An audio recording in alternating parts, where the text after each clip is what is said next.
Welcome to the BJJ Executive Podcast, Episode 8. I'm host, Dave Kroll.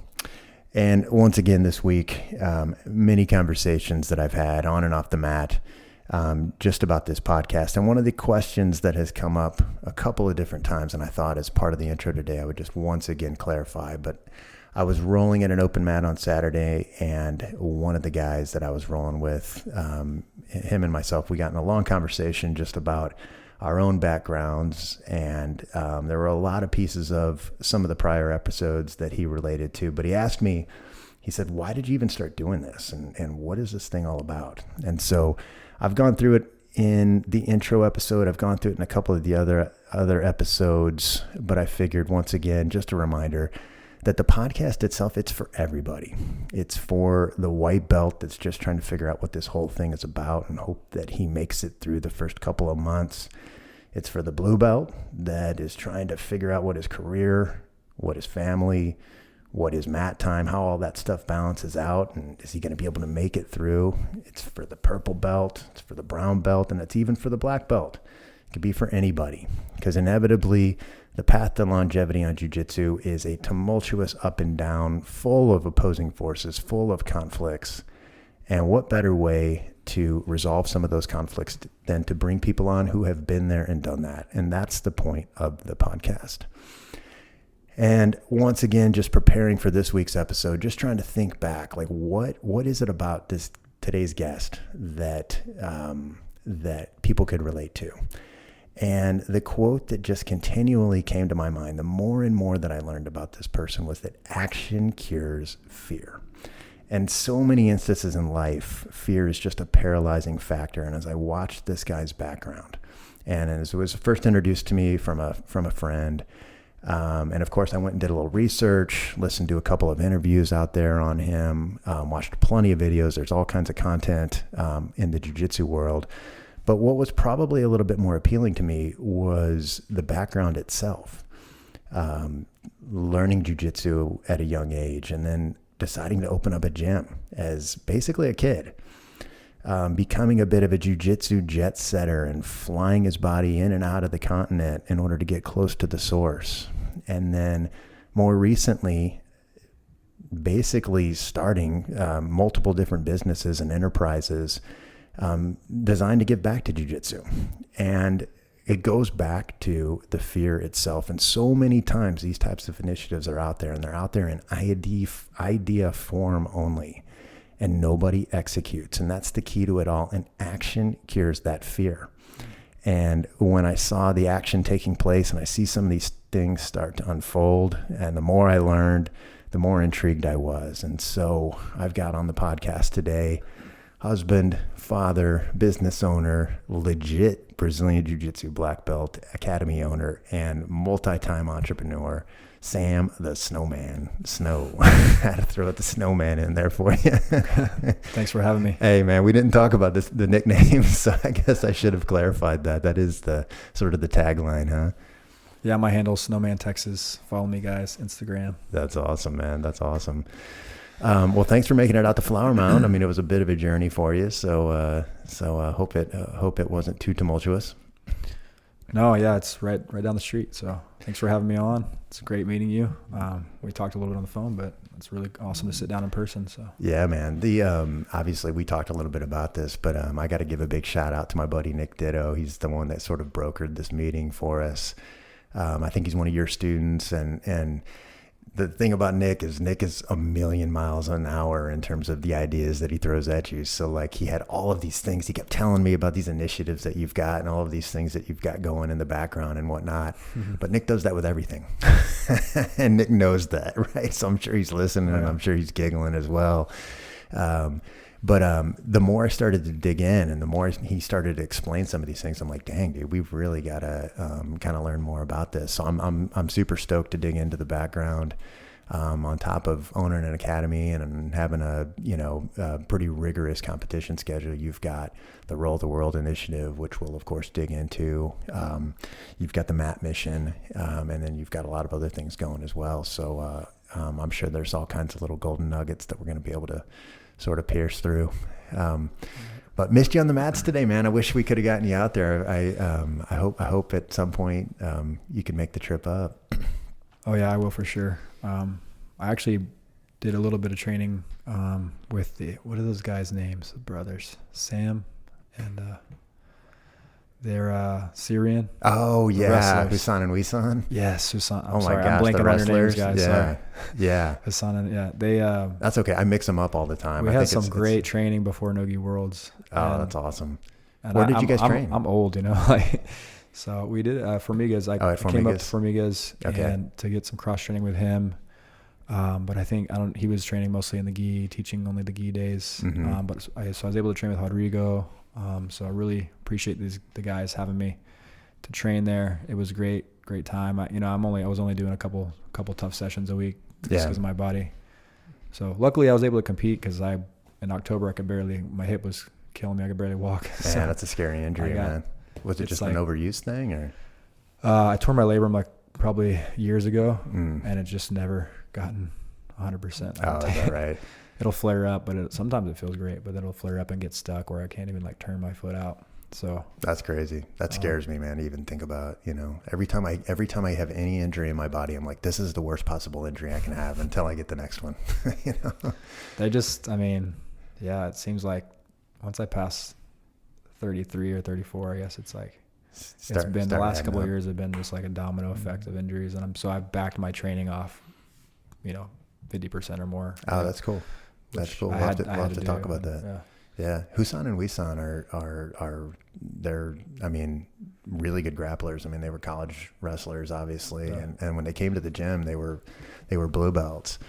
But they were actually blue belts, like they could take you down, but then you would have a skill advantage on the ground, or I would anyway. And man, that margin has gone away, and they've learned jujitsu. And so, man, it's tough to train with them. Husan was there today training. Okay, nice. And yeah, it's just I didn't get a chance to roll with him, but man, he's dominating. They're really hard to hold on to in the nogi. Oh my gosh, they're constantly popping up, which. That's one of the best strategies. If you're trying to learn no-gi and you're going from gi to no-gi, just start standing up as often as you can. That's cool. That's good to know. It's really hard to deal with.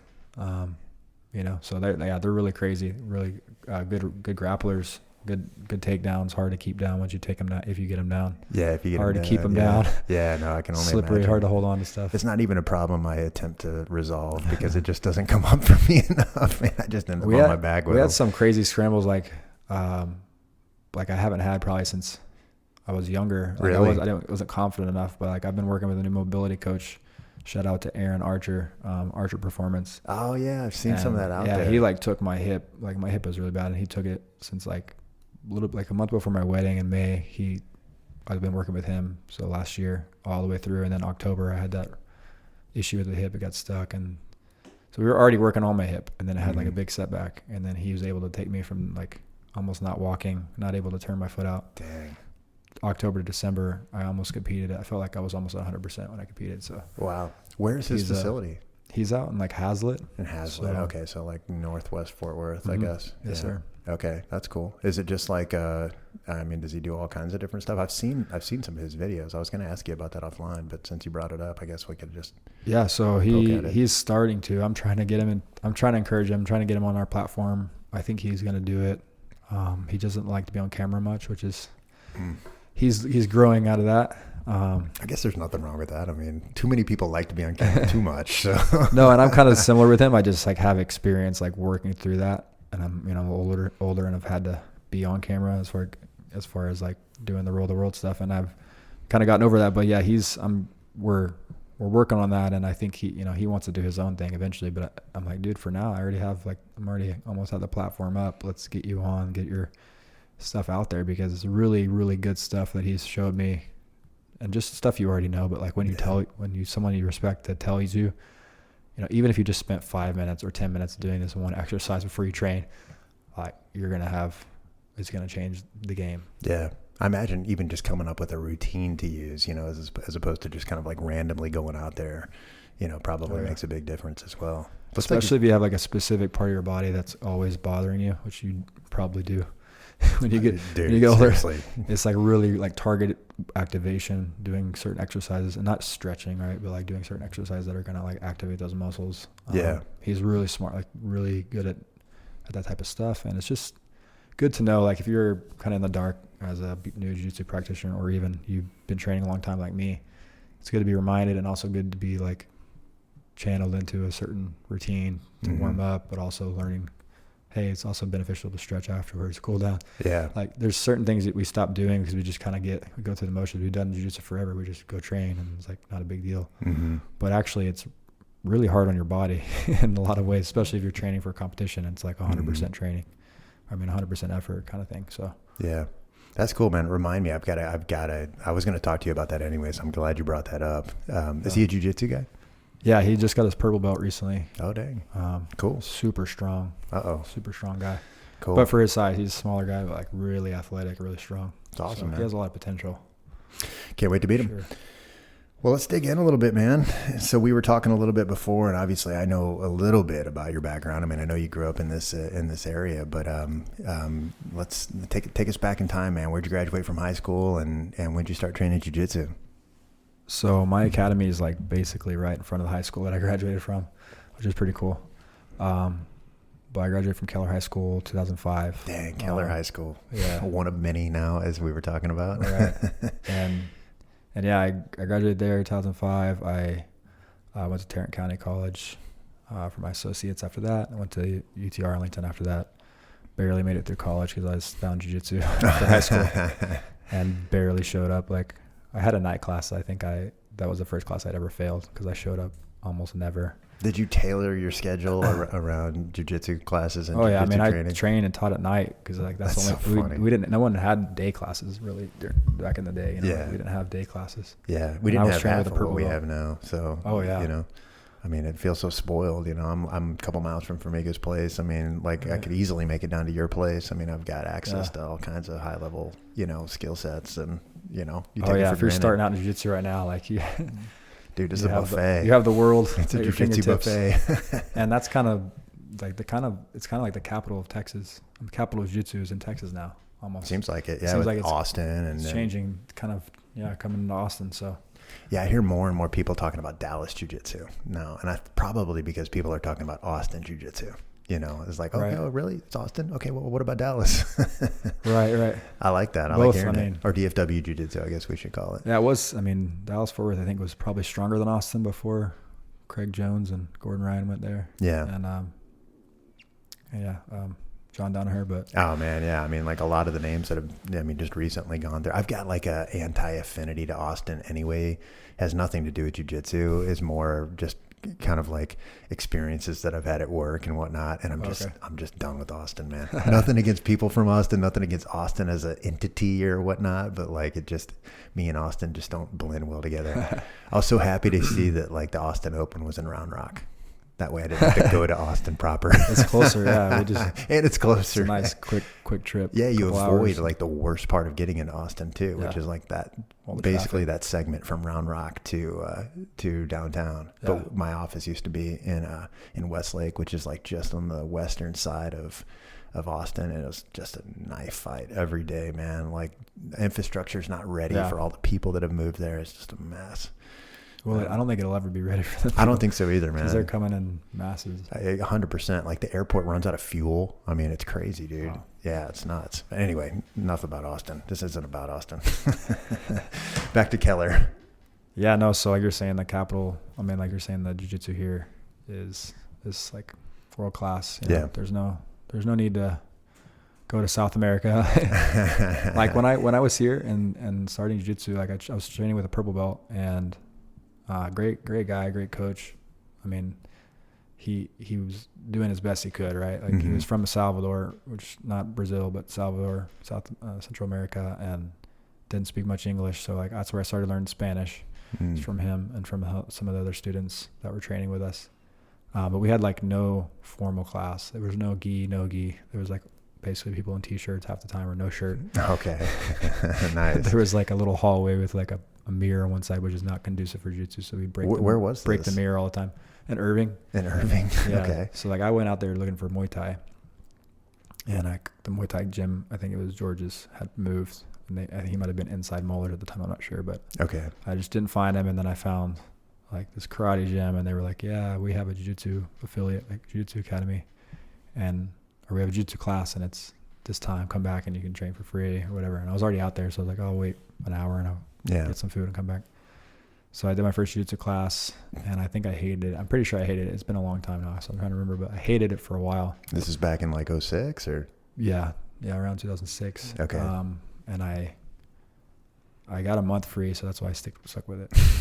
But so one free month is what like basically created a jiu-jitsu career. And yeah, I mean, Crazy. I don't know why. I guess I'm super stubborn and competitive, so I think that's why. But like if I had been older, I would have gotten too injured, I think. I was like 150 pounds, and like there's all these big guys, and you get taught one move.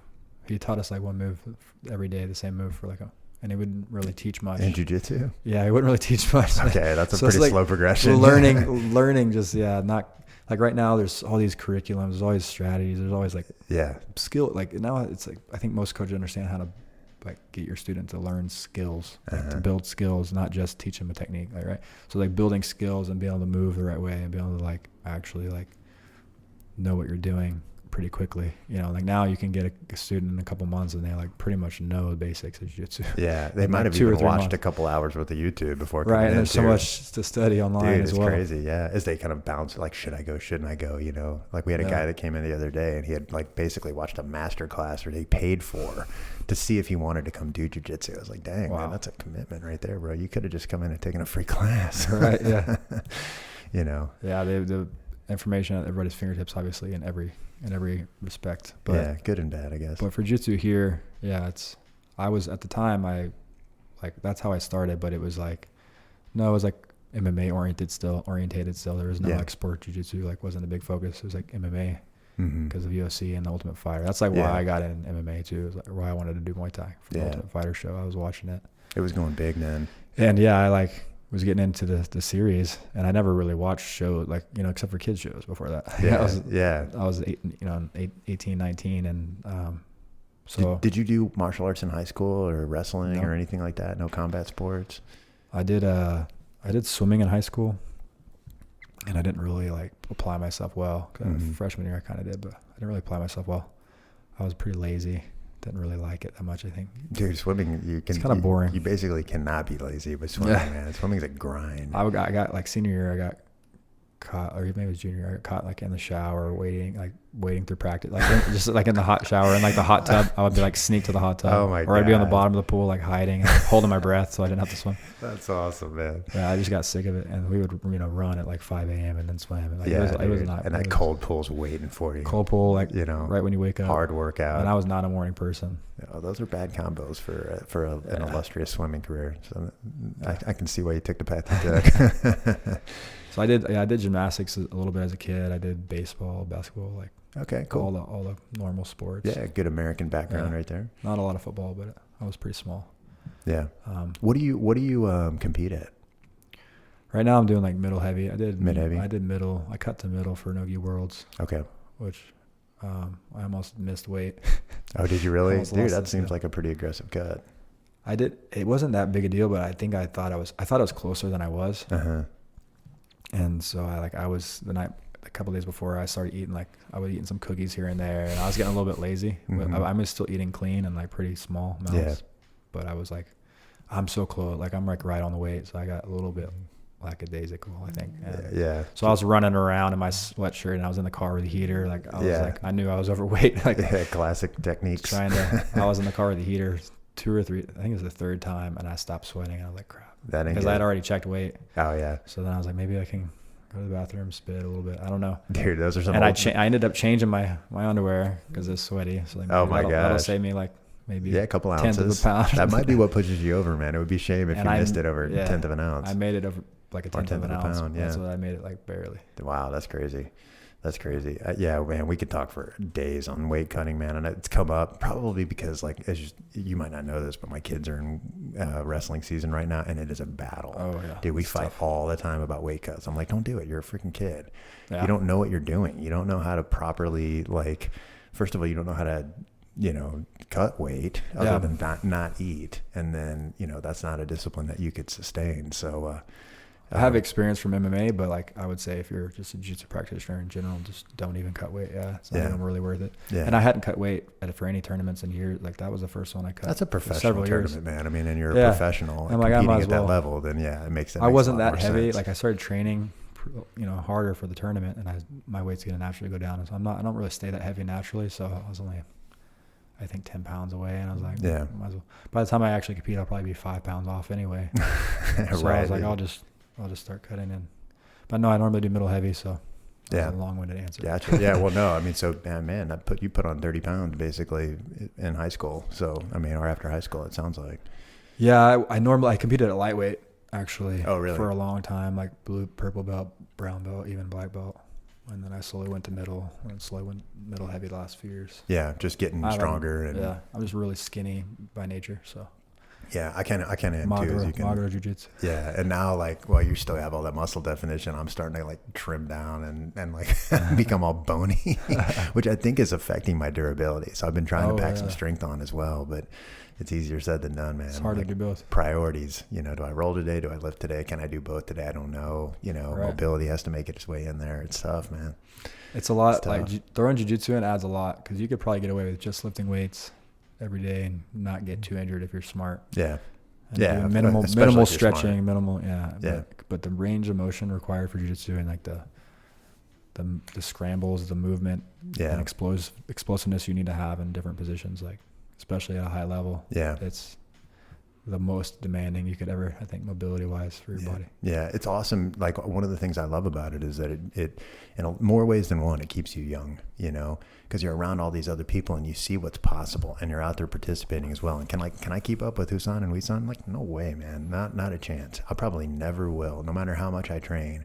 I don't think that I probably couldn't have when I was their age either, to be fair. But I see that, You put them in the gi, then you got that advantage. Well, I can hold on for your size advantage. You hold them a little bit. I got to get them down first. That's the problem. Slow them down is more like it. And there is a timer, so it helps. But like you see what's possible out there. I would much rather be in pain, nurse a neck a little while, than just sort of lift weights and aggressively do some toe touches for a while. Yeah. Once you get the bug, it's hard to get it out. Yeah, and like you said, like it's like that, the process, right? And like you got over here, smooth seas never made a skilled sailor. That's right, man. I love that quote right there, dude. And you're saying like it's just pushing yourself is harder as you get older. So yeah, it's tough. So you sort of, the free month basically kind of was the on-ramp to jiu-jitsu for you. Did you do MMA? I mean, did you stick with that? Was that the affinity that you had or what was next? Yeah, I think I always kind of wanted to do that. That's what got me in. And then we had a coach, Will Campusano, come start teaching like Muay Thai and MMA at our jiu-jitsu. Like it was actually a karate gym, karate academy. Yeah. But we had a jiu-jitsu class real late, like 8 o'clock, 8:30. Yeah. And that's the class I would go to every night, 8:30. Wow. We would train till like 10:30, and then I'd get home. So who by midnight? Who was your jiu-jitsu teacher then? Is this the guy from El Salvador? Yeah, Jose Reyes is his name. He's driving 18-wheelers, I think, now these days. But yeah, he was one of Moeller's purple belts. Okay, gotcha. Back when Allen was still like Alliance before he kind of went his own direction. So okay. So yeah, that's kind of my connection to Alliance too. I know that was one of the things you had mentioned. But yeah, so he learning starting off with him was kind of rough, I think, if compared to, so I wouldn't have made it if I wasn't young, I think. Mm-hmm. So, was he just like, throw you to the wolves, or that's kind of like no tapering training or formal? Yeah, there's no formal training. It was no like drill any techniques, repetition of any, like we just didn't know what we were just grappling, but not with zero technical. Yeah. I mean, we would teach each other a little bit, and like one of the guys would watch a lot of tapes, a lot of footage. Mm-hmm. And he was kind of like the encyclopedia. Ross, Tristan Grimsley these days is not training as much, but shout out to Ross, one of my old training partners. He's got a bunch of kids now, so he's busy. Yeah, it sounds like it. But yeah, he got his black belt from Alan Moeller pretty recently. And Alan was telling him, you got to put on the gi to get a black belt. Like, and he would never put the gi on. He just do no gi. And his nice way of describing, you have to put the gi on. Yeah. Dude, he's like the nicest guy ever. Oh, man. Super nice. Dude. But no, that's what that year that I was here, that I was telling you about, like before we officially moved here, I trained at Muller's because it was really close to my house, and I was just lucky once again, just stumbled upon a really good school. Right. You know, he's one of the legends, the OGs of the area. Oh, for sure, in the area, for sure. Yeah, he was also a gymnast too. Was he really? I didn't know that until pretty recently. But that's cool. That doesn't surprise me. I mean, I see him in there, you know, still in great shape. Yeah, exactly. Shredded at his age. 100%, man. I haven't seen him in a long time, but I mean, he has a wealth of knowledge. Yeah. So, you were telling me that you kind of started teaching like at a really early age. I mean, like what, not to skip over anything, but I mean, you got your blue belt and you started teaching, or what was the story with this? Well, just so... I mean, once again, we didn't have anything really that formal out here. Yeah. I mean, it wasn't easy to get access to a teacher at all, so... Yeah. And, you know, I've won some stuff, you know, won more at black belt than any other competition, but at white belt, I lost every match. I won like one match at white belt. Really? For my blue belt. Oh, really? And my coach gave me a blue belt at like 6 months or 7 months in. No kidding. And I was like, what? Like, I've lost every match. And then I won. I won my blue belt tournament, like the first blue belt tournament. I won the Naga sword, you know, thing. Like, no kidding. Oh, yeah, I remember that. They had the swords and they had the belts. But yeah, like I lost every match. Does Naga still do that? Do they still do the sword? If you do the belts, they do the belts now. They do the world championship belt. Belts are a lot cool. Quote unquote world championship belt. Yeah. But no, yeah, I started teaching mostly because I was teaching gymnastics. Like my parents had a gymnastics center, so I just had some mats out on the weekend and we teach like the kids a little bit. Oh, okay. That's kind of when I started, and I also started teaching for my coach when he started driving trucks. Yeah, 18-wheelers. He would just be gone. They wouldn't make it back sometimes or something, and I'd be the only one in class. And you were kind of the senior student, I guess, or well, there was more senior students, but sometimes they weren't there, and like often they were. I was there all the time, so like I started to teach a lot. Yeah. And it was just real informal. Like it was like, oh, you're here tonight. You want to teach? Why don't you share something, Brian? Why don't you share something, Ross? Really? Oh, that's cool. Well, Ross teach. He's not like, that uncommon. Ross is like, I'm just going to start teaching, and you know, and we just, you know, it was just like kind of a natural thing, which is cool, pretty organic, which is cool. So he was all into leg locks, and he got kicked out of his first academy, I think, for like doing leg locks. And oh, really? Yeah. There's probably a meme floating out there somewhere, like about Ross. Yeah, I remember a really funny story actually, because it was like the karate people would try jiu-jitsu every now and then. It was like the karate guys that were, you know, maybe high level in karate, I don't know, but they would show up to jiu-jitsu class, and like sometimes they would just like scratching you and trying to grab, you know, your private parts and stuff like that. Jeez. You know, because they were just like not used to. They still know. They're just not used, and overwhelmed too. Yeah. It's like I don't know what they didn't realize how deep of water they were going to get into. I think because there was no like beginner like intro class or beginner class. It was just like the jiu-jitsu class at 8:30, and it would be late at night, and it would be like only the jiu-jitsu guys there, and sometimes no coach. There's like very little like structure or safety. And so like as an academy owner too, I'm sure you could appreciate like how like frowned upon that would be now like, too, man. I mean, thinking back, I'm like, I don't know how I didn't get more injured, but anyway, like, so this night or sued or right. know, I mean, and he would like, so this, one of those karate guys went on the mat and was doing the class. And like, I remember being mad at him, like pretty mad at him, but I was trying to control my temper because he had like kicked me in the face or something weird on accident, you know, supposedly, or thrown elbow, you know, or like, no, he was trying to like poke me in the eyes. I'm pretty sure that's what it was. Like his fingers were like up in my eyes. I was on the mount or something. His fingers were actually trying to poke you, or like, just, you know, on your face and stuff. Happening. And I'm like, I'll just arm bar him, I guess, but I'll let him tap. But he didn't really tap. So I kind of like put a little pressure, but I let it go. Mm-hmm. And I'm not like trying to hurt people. Yeah. But Ross is not that way. It's mine. And it's so my like, cartilage. he went with Ross, and I think he was like putting his heel on his balls. Oh, dude. And then Ross just ripped a heel hook and just that's a rough spot to put your heel, especially for a heel hooker, you know. He blew his knee out. Ooh, and man, like the guy was screaming, and then like he pretty much came back a couple days later on crutches. Like, hey, I tore my ACL. like, and we were like, yeah, we know. we all heard it, dude. We heard the pop. I was like, man, I'm sorry. I feel bad for you, but I kind of like kind of brought it upon yourself. Dude, there isn't an on-ramp. Like I don't, you know, nothing wrong with karate at all. Like I did karate, right? Yeah. Nothing wrong with gymnastics, nothing wrong with like football, wrestling, you know, you name it. But like that nothing first, prepares you. No, it just doesn't, man. Like the cardiac arrest that you're going to experience as you have this massive dumping of fight or flight hormone, and you've got like, just different levels of output and different muscles and whatnot. Until you can control that and get used to it, then my very first night, like we had green belts where I trained. So there was like this step between white and blue, and it was Pablo Popovich's gym down in South Florida. Oh yeah. And you couldn't train until, I don't remember if you had to have a green belt or not, but I had been training for a while, like in the beginner's class, and we'd do positional stuff, but we weren't allowed to spar. And when I first got allowed into the advanced class, that first night, dude, I was like just not prepared. And I remember I had my son with me. He was like 7 or 8 years old, and I'm sitting against the wall. I'd probably gone a couple rounds, and I'm like, no, man, I'm not feeling good. And so I went and grabbed him. I'm like, we got to go. And we got in my car, and dude, I had to pull over. Dude, just like completely sick, because, I was in good shape, man. I mean, I was 28, 29 years old, and, could run 1 million miles, could pick up a bunch of weights and everything like that. But I mean, I was not ready for what that experience was going to be like. And, so anyway, luckily nobody heel hooked me, and I didn't end up in crutches, and I was able to continue. Right. Well, you probably weren't trying to. Yeah, I probably wasn't trying to kick people in the nuts. Yeah, exactly. Yeah, I was like at least a reasonably smart person. Anyway, so how'd you keep progressing? So yeah, like I got into MMA, and I think that's where the technical aspects.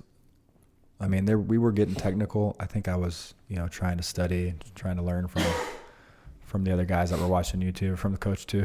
Coach was teaching us. He would start to teach us more like while we were rolling, which I think that was really beneficial. Like he would watch us roll, which a lot of coaches don't these days. Like I started doing that more like a few years ago, like not training with my students as much as watching them train, so that I could like plan help troubleshoot. Look at stuff. There's big gaps here. There's something I can really help you progress faster. So I think he started seeing me win a little bit, like maybe and really when we started MMA, I think he started being more interested in like, hey, I can actually help them because they're going to go in the ring. Wow. So we started MMA. You mean your school like formally started training MMA? Or? We had like 4 or 5 of us that started competing, and like we would go out to Louisiana. I actually did Seth. I don't know if you know Seth from Seth Daniels, Fight to Win guy. Oh, okay. I've heard a lot about him. I've never met him. Yeah. He did the production for ADCC. Did he? Last really? ADCC, but cool. But yeah, he's like old school OG guy. But yeah, so I did like his first amateur MMA event here in Texas, like the Red River Showdown or something, or Red cool. River, I don't know, something like that. Was it up in? It was up Dallas. at the Red River anyway, or? Yeah, it wasn't. I don't know why it was called that. Was it against some Oklahomans some sort of like football game? I don't know. I'm not good. I don't pay attention. I mean, I know that there's the Texas and OU rival, but that's about the end of might be. That's about the end of my knowledge. So that was the first like amateur fight, and I actually work with the guy I fought. He became my student a few years ago. Oh, really? Yeah.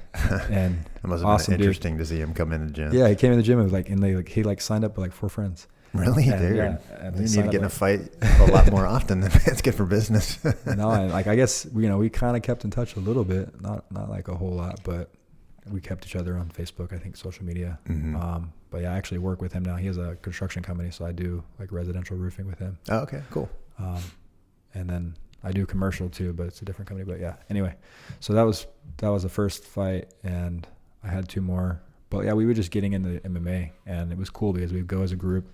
We'd watch one guy suffer while he's cutting weight. We'd eat in front of him, and like pig out in front of him, and like we'd take little road trips and go to Louisiana to the casino or wherever, and it was cool because like we thought we had good jiu-jitsu. And like we were like good at jiu-jitsu, but we were really not that good. But we were good at jiu-jitsu because nobody else knew any jiu-jitsu. So like we'd go compete and like we'd, fight these other guys from other disciplines or like boxers or wrestlers or whatever, and we'd usually submit them or beat them. So what level were you? I mean, you were a step above your 6-month blue belt? I just got my purple belt, I think, when I started the MMA. Okay, cool. What year was that? I think 2009. Okay. Who gave you your purple belt? It was Jose too. Okay, yeah. cool. So he had stuck around and was still teaching classes and stuff like that. Yeah, he got his brown, I think. So I think he gave me a purple belt as a brown belt, which is that's cool, technically man. Talk about an kosher. organic. Yeah, probably not. But I mean, who's paying attention at the time? It still happens today. But yeah, if you're listening, technically only black belts should be graduating people. But yeah, anyway. But yeah, so like at purple belt is when I stopped. I think my last MMA fight, I think it was a purple belt that I tore my meniscus and like my knee swelled up real big. I had to stop training for 6 months or something like that. Okay. But like I had like a little space in my parents' gym and I was still teaching, and I actually started teaching adults and kids like a little bit, a couple times a week. Did you guys have like a formal class or? Yeah, we had classes. Yeah. I was teaching as a purple belt. Talk about a good captive audience, man. Yeah. I mean, like you've got parents and you've got gymnasts that are around that, Some of the students with the most potential, I swear, are gymnasts. Like I bet. I watched some of them, like especially ones that are good at gymnastics. Like I was never good. I was lanky and like weak. Oh, really? Well, you get like some of these guys that are like really strong for like their body weight. Yeah. Like, they're a lot of potential, and they're really coordinated. It's a mystery to me, man, when I watch gymnasts, because like there'll be people that kind of like, well, first of all, there's some jacked gymnasts that you're like, yeah, that dude should be doing 50 pull-ups, but then there's also some that you're like, dude, how is that person moving their body like that? Like the synergy that they create between all of their muscles and power groups and whatnot. It's just like, wow, I wish I could harness that in my, in my own. It's way harder than jiu-jitsu. It sure looks like it, dude. I mean, you have to work a lot harder for sure, but I can see like a lot of that translating over, especially if you're like an active jiu-jitsu guy, Yeah. I had like one or two students. I had 2 or 3 students that were gymnasts that were like, I brought them to a competition after like a month, and they were like arm barring. Oh, really? Like everybody. Yeah. I would like coach against Bruno Bastos, and really? I was purple belt, and I was like, oh my gosh, Bruno, don't beat me up after my student. My white belt student beats your white belt student. Yeah. But yeah, like so after that, after I graduated college, I really wanted to travel. So. Even though I had that little academy, like I had some other friends from the other school, from the Irving Academy. Yeah. Kind of helped teach and stuff, and I took off to Ecuador to teach English. And okay, like in a formal English teaching program, or yeah, it wasn't formal like I thought it was. Oh, really? It was supposed to be formal, and it ended up being like really shady. And I think they closed that company. But how did you find out about it? I think it was like one of the only interviews I got. Okay. I had gotten before. I think I got one online interview, and then I got that one for a person when I got there. So it was waiting for me when I got there, the interview. But gotcha. Yeah, they didn't reimburse for travel or anything, and I was traveling like all over the city to teach at different companies. Oh, really? So, were you seeking a job in Ecuador, or were you seeking a job in English, or I mean, how did you connect the dots between, Well, Ecuador is kind of a long story, like why. Ecuador, but anyway, long story short on that is just kind of God just placed it on my heart to go there specifically. Really? I don't know. You just felt like that was the place to be. I mean, I could probably explain why, but it would probably take a long time. But because I have to think back and remember. But yeah, it was. But there's a connection. There were several things. Yeah, there were several things. It was supposed to be one of the easiest Spanish-speaking countries to like learn Spanish in as well. Oh, really? I'm pretty sure. But like kind of just researching online, like kind of surfing the web, like reading about people's experiences, like, okay, researching, where would I want to go? And my little brother actually had like talked about wanting to go there. And so I kind of just went before he was able to. Nice. But yeah, so I got there and I actually met, when I went to train, I met, Fernando Soluso. He's who my professor is today. So he's a Brazilian that went to Ecuador and kind of brought pioneer jiu-jitsu there. Okay. Was there any connection at all to what you were doing back in DFW, or was this just a really chance meeting that you had in a totally different country? Kind of like Alliance, more or less, was the same team because we were under Moeller. Okay. Really unofficially though, like I never saw him at the academy. Like I never really met him. I think I'd gone as a purple belt to train there once or twice, but gotcha. But we're like unofficially under Alliance, and so like he was an Alliance academy. And that's like really the biggest team now. I mean, it's all fractured up. Like people have left, but yeah, all these people are students of basically. Yeah, it's massive, right? It's all from him, so it's all Alliance basically. Okay, interesting. And he started it all out of Ecuador, or was it? There was already some students there, like from some Hoist Gracie affiliate, I think, or something. But there was a lot of self-defense jiu-jitsu. There wasn't like a real presence of like strong jiu-jitsu. So he kind of brought that, and he taught like the Iturralde family, who's like the guys that are the big teachers there. So they're like, I don't know if you know Sinistro Iturralde. He's like one of the first out of Ecuador to be like world-class black belt. He won like as a purple belt, the Abu Dhabi World Pro, Jiu-Jitsu World Pro or whatever. Dang, that's a quick way to put your name on the map. He's won a bunch of stuff. Like he won the world as like, I guess, purple belt or brown belt, you know. Jeez. So he's teaches in San Diego, but yeah. So I got kind of connected with him. He actually found out about how badly they were treating me at the English job. He's like, man, so I was like, I can't pay tuition because I'm like not getting paid enough. And like I was going through my savings, like, man, this job is not paying, because the hours they promised weren't there. It was less hours. It was also not reimbursing for travel. So I was paying like $2 for a taxi or 50 cents on the bus. You're basically losing money and only making like $6 for the hour. Yeah. Sounds like they needed like an intro finance class or something like that ahead of it, you know? Yeah. So I ended up like sleeping on his couch because I was like, I'm gonna have to go home. And I was like, and he was like, no. He's like, you don't have to pay. Just help me like translate these contracts. Oh, that's cool. So like I helped him with some jiu-jitsu barter stuff. System. Yeah, I was helping with some English stuff and like sleeping on his couch. And then like with him, he like took me everywhere because he was like always traveling for seminars. Like he had all these students all over the country. So like I was able to see the country a lot of the time traveling with him. Where did you learn Spanish? So I had a lot of Spanish speaking friends like in the Irving Academy. Okay. And like I just doing courses, you know, and learning and studying, but also practicing. And my coach basically only spoke Spanish, like my first coach. Is that right? Didn't really speak any English. Man, that's the best way to learn a foreign language, is like having a friend that doesn't have any other options, you know, like you kind of got to sort it out, and your friend. So there's like an interest there. It's so much easier than flipping through and conjugating verbs and all this other stuff, you know? Right. I did a language school in Mexico for like a week or two too. So that helped. It's good on, right? And then I just kept studying. Pimsleur is actually the way I've always gone about mostly what's that? Learning language. Is that like an app or something, or or a technique, or it's a company that does courses, but they're audio courses. Oh, okay. Like they're half an hour. You do one lesson a day, and it's like pretty easy if you have a commute. Oh, that's cool. Yeah. So I've always had a commute somehow, basically. So you're listening, and then you just repeat back to it, and pretty easy if you're disciplined enough to do it every day, and you know. Yeah. So that's cool. So yeah, I basically from there, there ended up being a opening at an academy. Like one of the guys was leaving his spot to go back to a different city to teach at a university, like to teach, because he was like some sort of science biologist kind of guy, doing research and stuff. So he was going to leave. And so there's opening. So they were like, oh, we want to hire you. So they basically hired me, and I was making way more money teaching jiu-jitsu. And they were paying my living, like my rent. I wasn't paying rent or anything. So like they gave me a place to stay, and like they were paying me a lot more per month. They worked me to death. I was teaching like early morning class, middle of the day at a different academy, like college student class. And then at night, like all afternoon and evening, kids and adults. Yeah.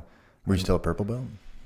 Yes, it's purple belt. Wow, yeah. That's awesome. There's a lot of like almost all the coaches, instructors in Ecuador at the time were purple belt. Oh, really? That was like the level. They were still really good. Like Sinistro was a purple belt too, but he was like tapping out his coach, or you know, like he was already pretty good. I imagine like with a smaller, group of people, I mean, it's probably more pressure to get promoted, you know.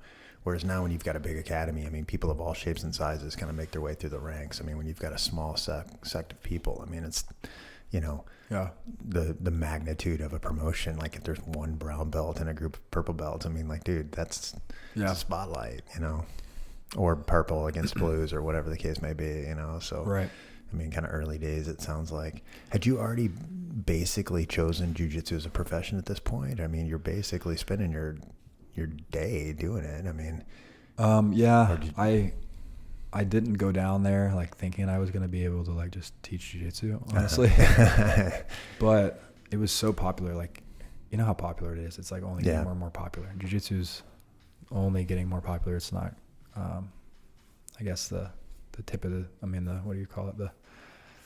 The top of the wave is not anywhere near, the height of what it's going to be. Yeah. There's still a lot of people that don't even know anything about it, You know, like I talk to people all the time, and you know how jiu-jitsu is, man. I mean, you've had a million of these conversations too, where it's kind of like, what is it? Well, yeah. So what is this? You know, karate. Like, yeah, it's karate. Yeah, basically. Yeah. So I mean, depending on how deep you want to go and how much energy you want to put into it, you know. Right. That's why I look at, like, the first really big wave of jiu-jitsu was UFC, right? Like the Ultimate Fighter Sure, show. totally. I don't even think the actual event was. I think it was a show. And then they say like everybody says it's like the Forrest Griffin and Stephan Bonner. Stephan Bonner. Yeah.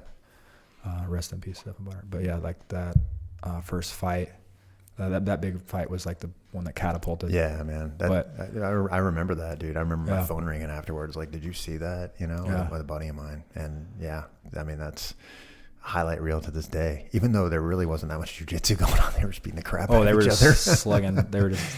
Yeah, that's not jiu-jitsu, by the way. Robots. Totally. You know, but anyway, I mean, like the platform itself was there. That was like the first thing. And then the second thing for me in my mind was is like Joe Rogan's podcast, honestly. Yeah. I think interesting that, because I hear people like my students, new students all the time are like, oh yeah, I listen to Joe Rogan all the time. He's always talking about jiu-jitsu. He won't stop talking about it. So he's like, I finally decided to try. Like, he's like, that's awesome. Almost like he's like breaking them down. Yeah, exactly. Over time. And if you listen to him, I guess some people listen to it like religiously. Dude, he puts an episode out a week, and they're 3 hours. So I mean, like in a month's time, dude, you've got 12 hours of an individual's message in your ear. I mean, I guess it can be a bit manipulative. It's powerful. Heck, I mean, yeah, dude. And so I think that is just like, it's just the beginning really I mean, people know about jiu-jitsu now, but like still it's not where karate was at the height of karate. Yeah, either, so. Right. Or Taekwondo back in the day. You know, that's what I saw when I was growing up in the 80s and 90s. You know, it was like on the every street corner had a Korean immigrant there, or an army veteran or something that was stationed in Korea that learned Taekwondo forms and and put on tournaments. That's kind of, there was a guy, speaking of this like subliminal messaging, right? Do you listen to Jocko at all? A little bit. Okay. So he's like Joe Rogan, dude. He's always talking about jiu-jitsu, and he's jiu-jitsu people that are on, and his message is so much more deep than that, obviously, but like he's a jiu-jitsu black belt, and it's in his DNA. So a couple years ago up at the Origin camp, there was this guy that showed, there's like 200 people there, right? And most are, dude, you're traveling, you're paying money, you're committed to jiu-jitsu at this point. Yeah. I didn't realize how famous Jocko was until that, because there's this guy there that just listened to him nonstop and never trained jiu-jitsu in his life, but like decided to show up in Maine, and he went to the gift shop and bought a gi, and he's like, he lived in upstate New York, and he was a gym teacher, and he's like, yeah, well, I mean, Jocko says to do it, and I'm going to give it a shot and see how this works, and maybe I could teach some of it in my gym class. Like, no kidding, dude. That was his influence. Straight up, dude. I mean, like, gosh, I mean, it's a good thing Jocko's a good guy. Imagine what else he could have told you to do, dude. Well, that's what, like, to get back to what I was saying is, like, I got off on tangent, of course, again, but the popularity there was like, it was kind of like it is now almost. Okay. So they were ahead of the curve, it sounds like. And not necessarily like, the level wasn't quite different. I mean, for me, the level was better than Texas, honestly. Mm-hmm. But that was only like, cause I was training with a small team, and then we were more about MMA. I don't know. But then again, I did see a lot of the academies. It was still kind of, I think people were still about MMA for some reason. The sport, there was no IBJJF hadn't gotten to Texas really yet. I mean, Houston Open came at some point, but there it was really about the sport. And it was, one of Fabio Gurgel's black belts, right? Salusa is one of Fabio Gurgel's black belts. So Fabio Gurgel is like really big with IBJJF. He's Alliance founder. Like they're all kind of from the old guard. Yeah, so you're getting it straight from the source. It's pretty much like, it's pretty much some pure water. Yeah, jiu-jitsu. Like there's no like, oh, this is wrestling with submissions. Yeah. So we know wrestling here in the United States, and this is submission. So for me, it was like kind of new jiu-jitsu. Like I was like, oh, this is the same stuff, but like it's a different approach. It's like a little bit different approach. Okay, so decades and decades of refinement and whatnot, and professionalism, and the benefit of having dozens and dozens, if not more, of training partners that help kind of sharpen his iron up. I'm sure wouldn't have been equivalent to what. And the leadership there, like all the black belts you got, like just like today, like starting to get more like that here in Texas. But there's one academy with hundreds of black belts, right? Like the leadership and the just how concentrated it is. But yeah, like I always had not a decent guard. It wasn't that technical, but it was hard to pass. It was flexible and I can see and that. wiry. And you're a gymnast and you're 6 foot plus. That doesn't pay off on your back later on, right? So I figured out when I got older. The first time I threw my back out, I was like, oh, maybe I can't just no one's gonna pass. I'll just lay here and just spin on my neck, be real folded up all the time. Yeah, but there my jiu-jitsu started to develop, I think, and that's really when and seeing his example, seeing okay, this is a guy that lives off jiu-jitsu in every way possible. He teaches seminars constantly. He teaches that in his own academy. He teaches private lessons, hustles. Interesting. And also puts on competitions to make money. That's where he makes most of his money, hosting the tournaments. Oh, is that right? It was at the time, Yeah. It's just okay, maybe this is fun, but maybe I can, I can get good at jiu-jitsu this way, Yeah. So. Well, dude, I mean, your days sounds like consumed with it. I mean, now I really always going to be specializing in jiu-jitsu, I think. But I'm kind of doing other stuff too. But yeah, I think using jiu-jitsu to make people's lives better is definitely one of my big callings. So when were you going back and forth? Did you stay in Ecuador for a long time, or how did you progress from there? I mean, what a enriching experience it sounds like to be exposed to this essentially professional jiu-jitsu environment with some of the best, Yeah, I mean, I was teaching, so I was teaching most of the time, but it was cool. It was we taught Monday through Thursday there in Ecuador, so I was able to the weekends a lot of times go compete. They were doing competitions, or they were doing seminars, or they were cross training. So I'd go on the weekends and cross train, and then I'd be the level is good, because I would go to other academies where there's, Juan Miguel was one of the black belts, or first black belts, one of the Iturralde brothers, and then Leonardo. So they had tough students, and then they were also really good. So you would just get rolled up, you go roll with them, or Sinistra, right? Sinistra Iturralde. So I would go cross train to get better, and so that's something I've done. I think that's really key if you really want to invest in jiu-jitsu and you don't quite have the depth of competitors at your academy to push you, is invest once a week or twice a week. Getting some exposure. Cross train, Yeah. So. Even if you do have, really good people around you, I mean, sometimes different schools just do different stuff, man. I mean, or throw different things at you. And I mean, it can never hurt. And it's kind of like going to a tournament to a certain degree, right? You're going to, somebody that's close to your age, close to your level and size, you'll be able to really tell, am I kidding myself, or is this stuff working, or what? Yeah. Your friends at your own academy might take it easy on you or something, but usually they don't, but usually sometimes they will. Yeah. But yeah, academy owners will probably not like me saying this, but yeah, it also is just refreshing, right? It's if you never leave your house. Yeah. Excuse me. No worries. It's Texas allergies, man.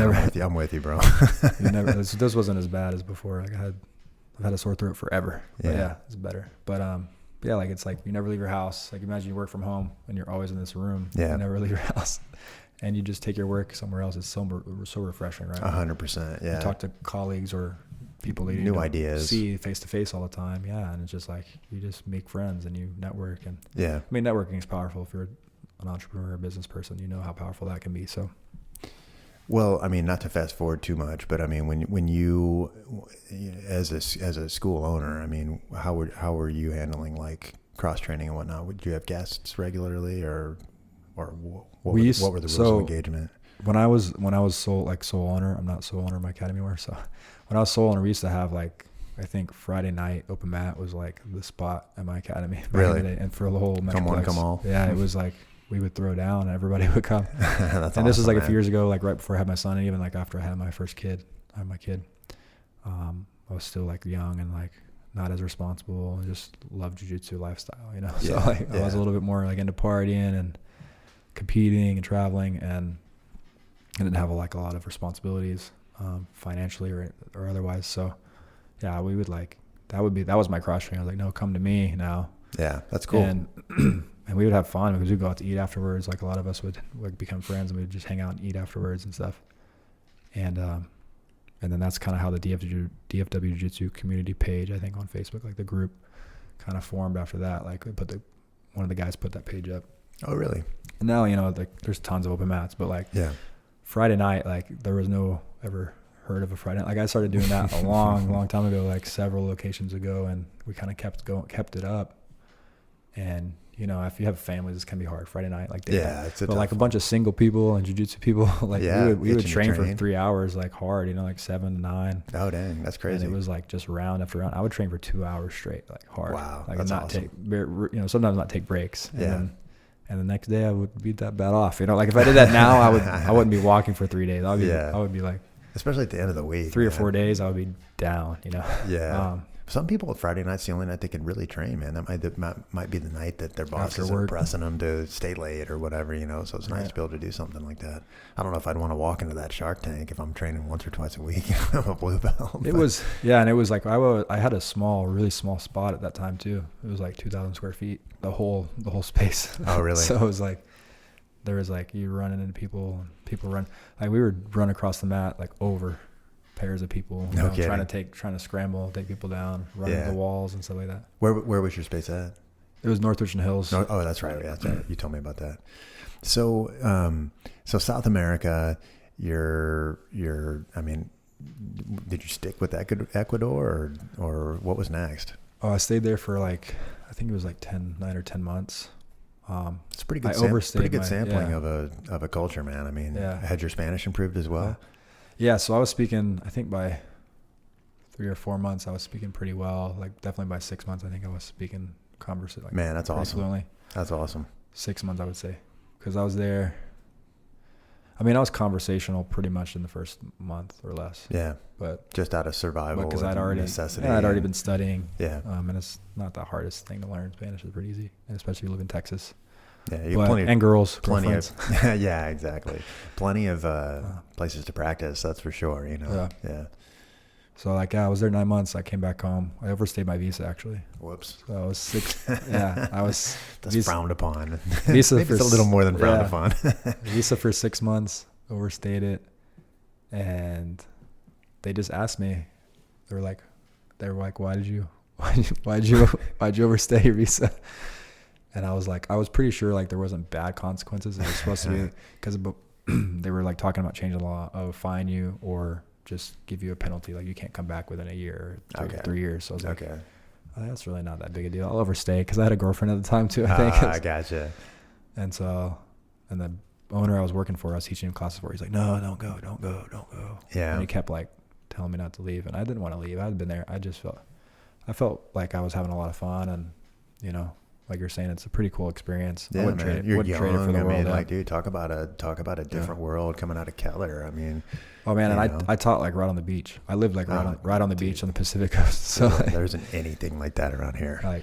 The main city is Guayaquil, which is like 2 hours from the coast. It's kind of like, that's where the concentrated jiu-jitsu was. But I was out like at a smaller town, and it was like, 5-minute walk from my apartment. That's amazing. I would get fresh seafood.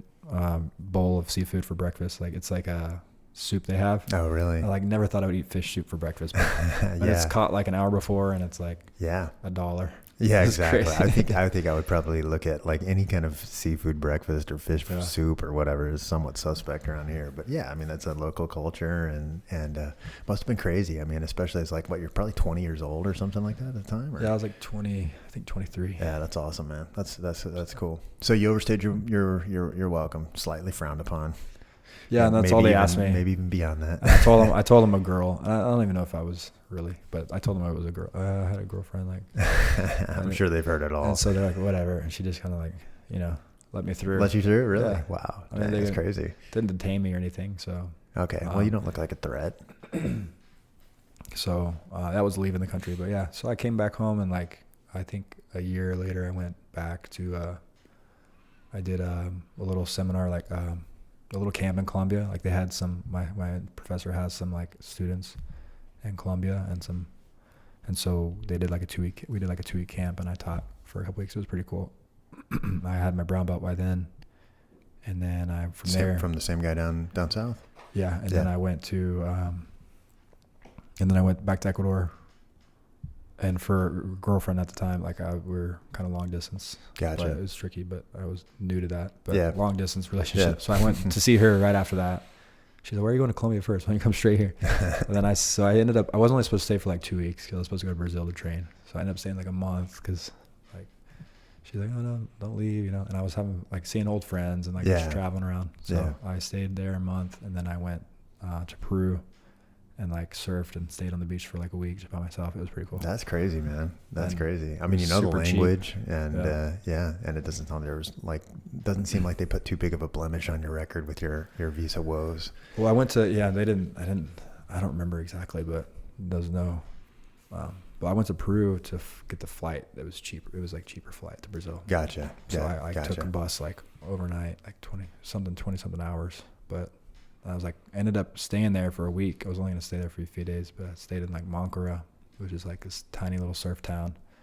It was like super cheap, and like I can surf every day. Like why would I not stay for a few days? So I stayed for a week. Yeah. And then I got to Brazil, and that was the brutal. That was the brutal training. Is that right? Yeah, I went to Sao Paulo. I actually stayed with my professor's mom. His mother lives there, so he let me stay. So I stayed for a couple weeks with her. Any Portuguese or?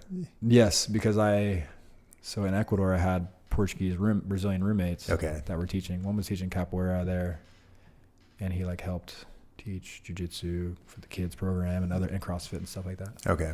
And so like I started learning his version of Spanish, which was like Portuñol, they called it, like Portuguese Spanish. Okay. So like I learned a little bit with him, and then before I went on that trip, I did like 6 months of Pimsleur audio lessons. Just really stacking up, at least to get you through the first. Yeah, it wasn't hard, and went to Fabio's Academy in Sao Paulo, Alliance like headquarters. Wow.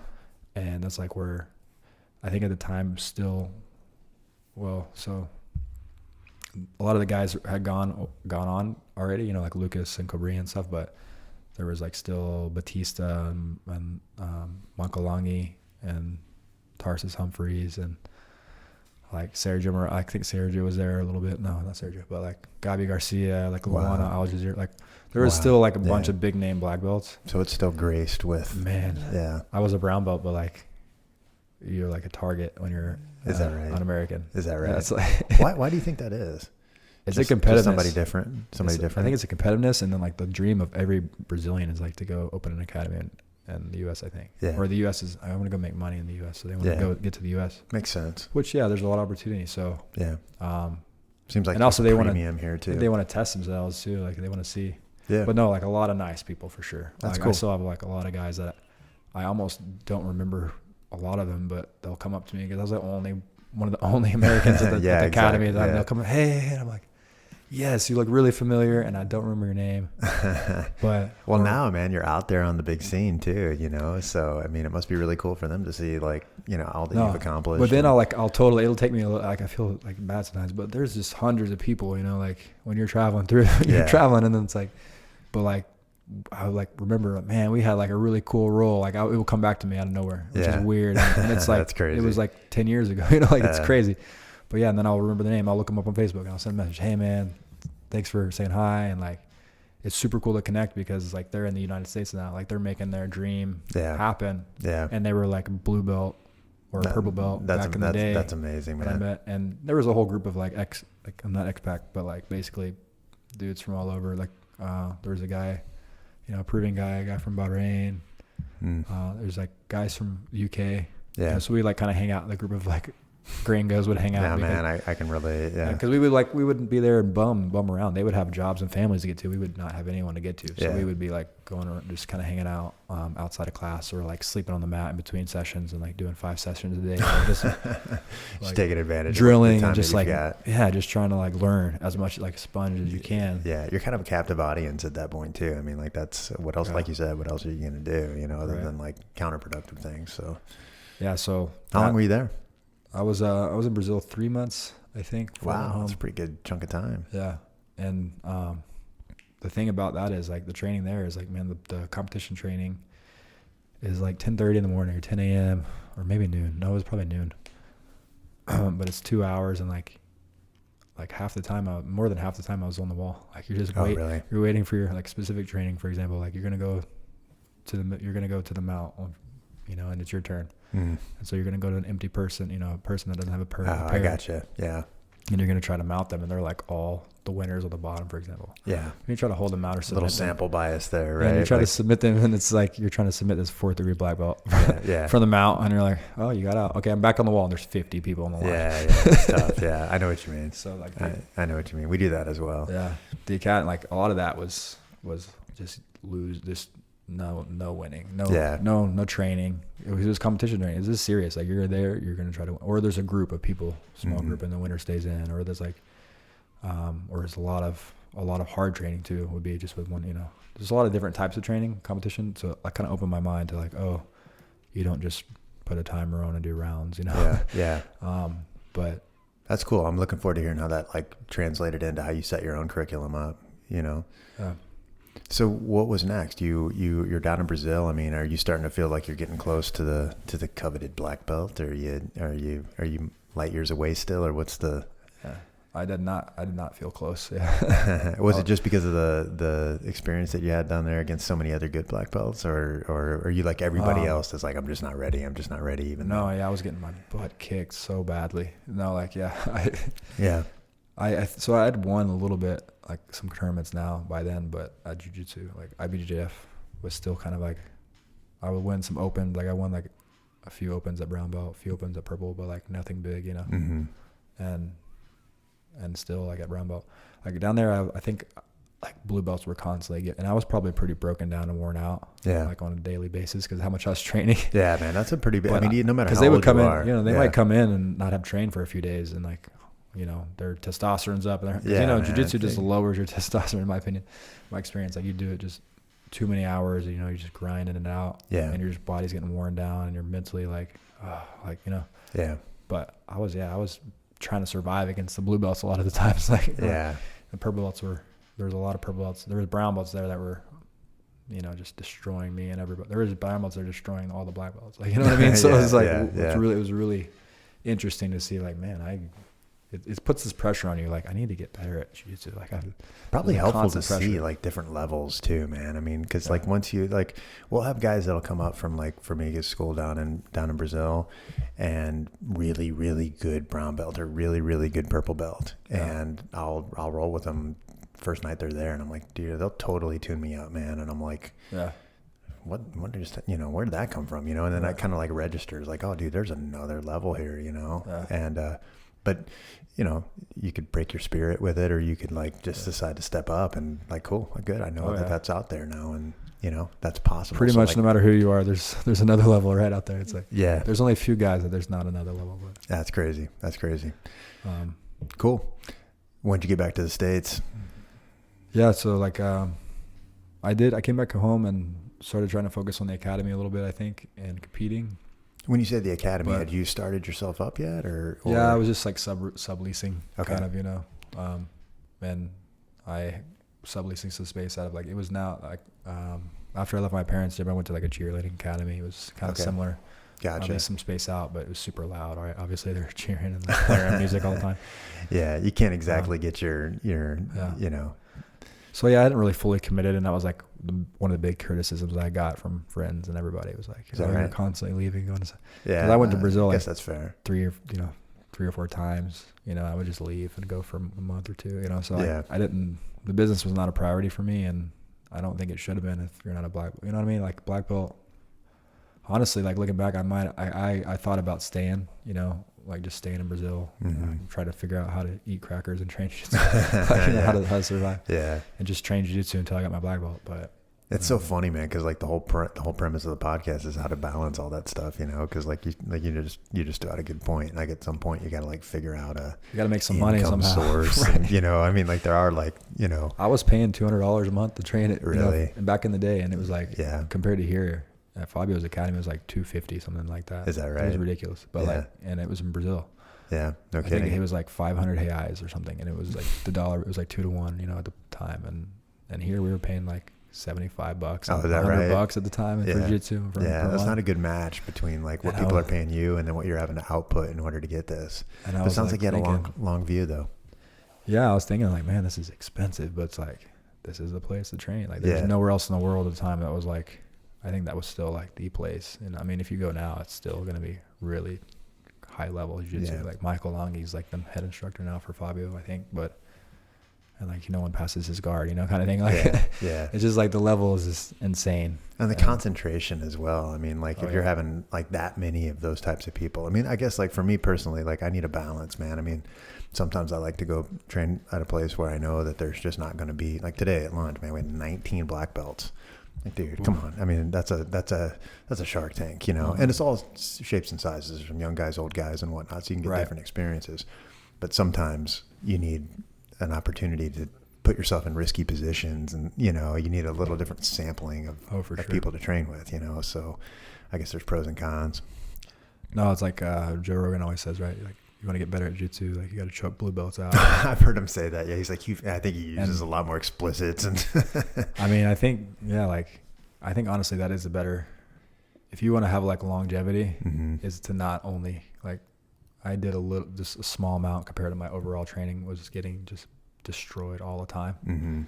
And that's good for like, I think ego, and also pushing you to like figure out the technical, more refined details and like aspects that you're missing. You're missing, there's so much insight all the time to learn, right, from everybody on the mat.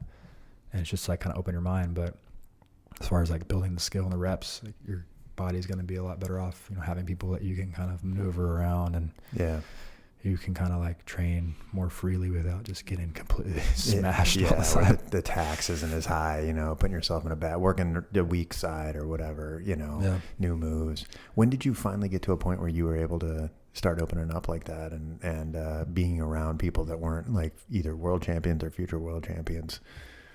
I'm sorry. Was that back in the States when you finally had a chance to kind of have a sampling of students that were, you could expose a little bit and didn't have I think to constantly play defense and, or catch up?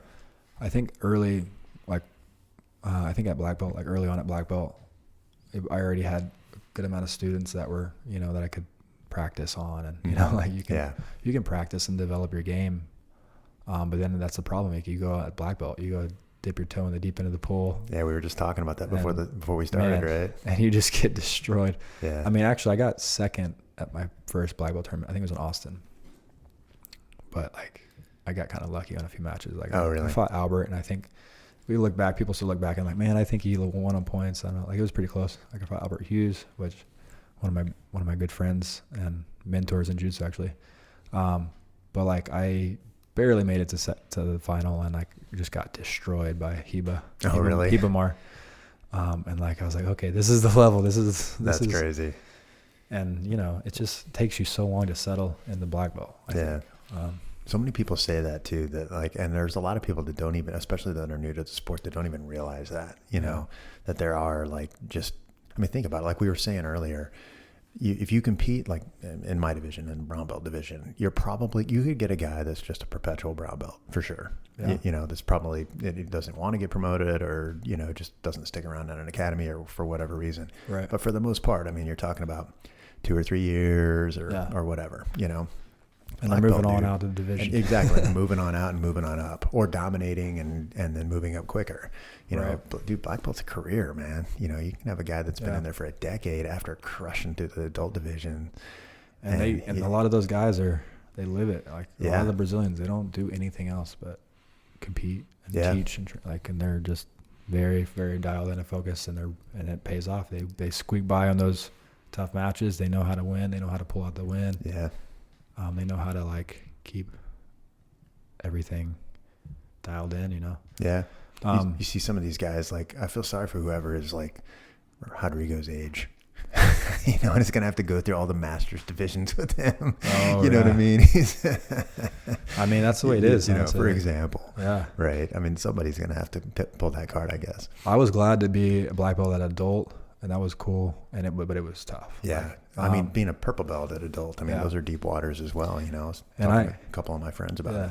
I mean, the adult level at any belt, yes, for real. And that can be, the adult levels, jiu-jitsu in general, just like, all the competitors are so good and people take it so seriously now. Mm-hmm. So, and the number of competitors you'll have at like purple belt, Pan Ams, where like you'll have like 100 people in your division, right? Like, so the odds of winning is just like, really slim to none. But like at black belt adult I was able to like win a couple opens and like, but I went to the world championship the first time and just not prepared at all. Obviously, I was Really? training my students. I don't know, I was injured or whatever. Yeah. Like I just was not prepared, but I just like, Yeah. I'm going to go anyway. I already have the trip booked, and just got ruined a little bit. That's great. That's crazy. But, you know, I competed against Lachlan Giles, and, you know, like I felt like I could have beat him. Like I almost passed his guard a couple of times, you know, but like I passed and I wouldn't be able to keep him pinned, or, you know, like I just wasn't on like 100% on. Yeah. And he just like, sure enough, like swept me at some point and passed my guard, and it just kind of, you know, like just kind of ran the gamut on me. And I was like, oh, this is the level. But, you know, I was there, you know, next to Tarsus was in the bullpen next to me, and like we know each other from Sao Paulo, you know, like so, and I was like, you know, ready to not really warming up, just kind of sitting there. And he's like, hey, how you doing, Snow? Like, hey, what's up, man? And I was like, I'm not doing good. And I was like, the pressure. I was like, I'm at the World Championship. Yeah. And black belt, and I'm a brand new black belt. That's crazy to hear that, man, because you'd already been exposed to so much, man. I mean, you've seen. I mean, if you're in the, I was so nervous. Yeah, just a different stage. Yeah, and it's and he's like, yeah, it's just another tournament, brother. It's just another tournament. That's brother. Cool. And I was like, yeah, for you've already won the World Championship before. Yeah, right. Yeah. But yeah, like that's what I'll tell myself, you know, pretty much any event. It's like, it's just another event, it's just another tournament. Yeah. Well, now you get to bring all those experiences forward to your students and whatnot. And, you know, because, I mean, I've recently re-entered, you know, like I was never a big competitor to begin with, you know, but like, I mean, I kind of told myself, I'm just not a competitor. I'm not going to do it anymore. But then just being around all the guys that I'm around, I'm like, all right, dude, I got to get the itch. Got to get back in. This is fun, you know? Yeah. And so, but dude, I'm 44 and I'm like nervous. I can't eat, you know, I didn't eat anything, you know, I'm like, you know, drinking a caffeine drink, maybe like dizzy, you know, I mean, I just couldn't process all this stuff. It just kind of eats you up, you know? So it's it's good to have people around that have experienced it. And I had people there that were on my team that were kind of like, yeah, here's what you do and stuff, you know, it just kind of helps you out a little bit. It's somebody that's already paved the path. Yeah, unless you've been there, it's not really hard to describe and of why you do it. And like I had this conversation with my wife. We just got married in like May last year, so pretty new. She's new to jiu-jitsu. She's new to the lifestyle, dude. And it's like adjusting to that. And she just, I mean, talk about like she went white belt to black belt, man, in terms of the family, you know, she entered into your phase when you're already kind of up there in the rankings. Yeah. And it's so like adjustment of it. It's like, you know, it's a big undertaking. She wants to not only be there if she can, but like support me 100%, which she goes over the top. She's like a servant heart in every way. So she wants to be, you know, ready with my water. That's awesome. You know, my this and that, and my, you know, I had like longer hair at the time, like back, you know, I've seen the pictures. Tying my hair up and stuff, and like, you know, it was just stressful for her, but also she's like, you know, oh, you're gonna compete again? Like, what? Why? You know, like what we have a lot of stuff to do, and we have to make money, and you know, like there's other things in life, and I'm like, it was hard for me to like, I had to give and take too. It's like, okay, we got to prioritize. I do need to prioritize other stuff. You're right. And what is it? And like, let me adjust. And so I did step back a little bit from competing. So you had a good point. You know, we had some stuff going on. It's like, okay. But then, you know, also it's like then convincing her how important it is. But really, you know, it's like, for me, it's my craft, you know, like I do this for a living. Like, that's why it's important. And I could not compete again ever and I'll still make a living in jiu-jitsu. But it's not only about the money, right? It's like, jiu-jitsu, if you're passionate about it, if you really love it, it's like you really want to understand it deeply. You want to be the best level you can be, and what's the potential level you can have if you don't compete is not as high. You know, that potential level is a lot lower, I think. Interesting. There's also an example issue as well. I mean, like you've clearly paved the way. I mean, like you could never compete again. And I mean, being a layman student, if I were to come into your academy and see, you know, the accolades that you've already racked up, I mean, like there's nothing else that you could do that would show me that you know what you're doing, you know, but still, I mean, I've heard it dozens and dozens of times where it's just like, nope, I'm leading by example. Like you know, my students want to compete. I'm going to be out there as well. And I want to show them what it's all about and be the one that's at the front of the spear, you know? So, well, there's kind of partly to that too, is like, I actually slowed down competing. Another reason to help just focus on the students more. So that's part of it. I think it's kind of hard to be a coach, in my opinion, and competitor, like really focus on both. Yeah, I've heard that, man. So that's another balancing act, I think. I had a guy on, his name is Anthony Krantz. You might know him. Yeah, I know Tony. Yeah, he's awesome, man. And he came on, he just opened an academy up in Crum called Eclipse. And he was talking about one of the guys that he's got helping him. And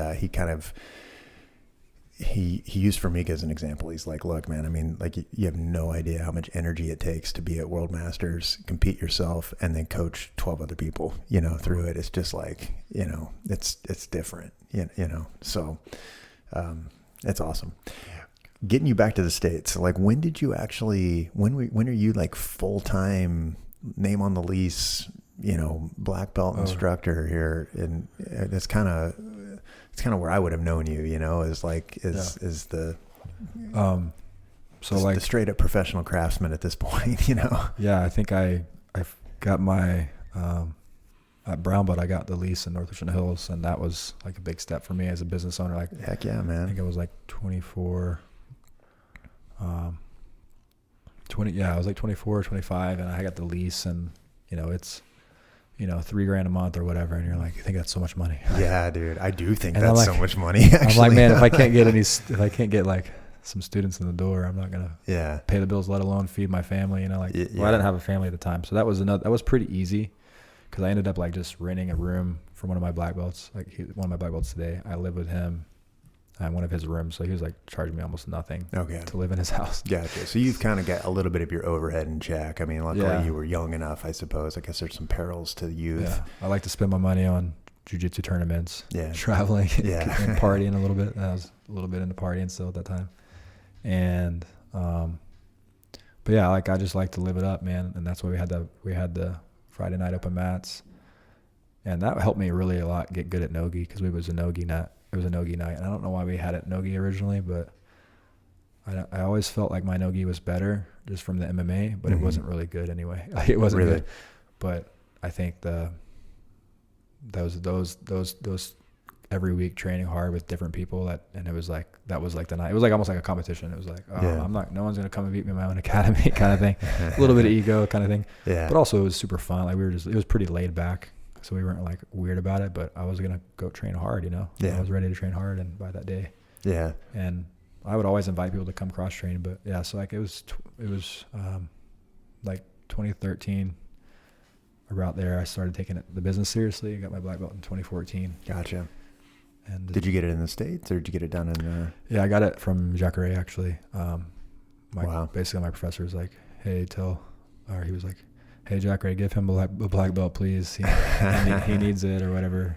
Yeah. He deserves it in every way, and all this. I don't know what he said. Is that right? I don't know what he said. He was like, but I was there doing because I'd always done courses with Alliance. Like I did all these professional courses since I was a purple belt in Ecuador. It was like required. Like this is an opportunity. It was like looked down on if you didn't take advantage of it. So what would these courses entail?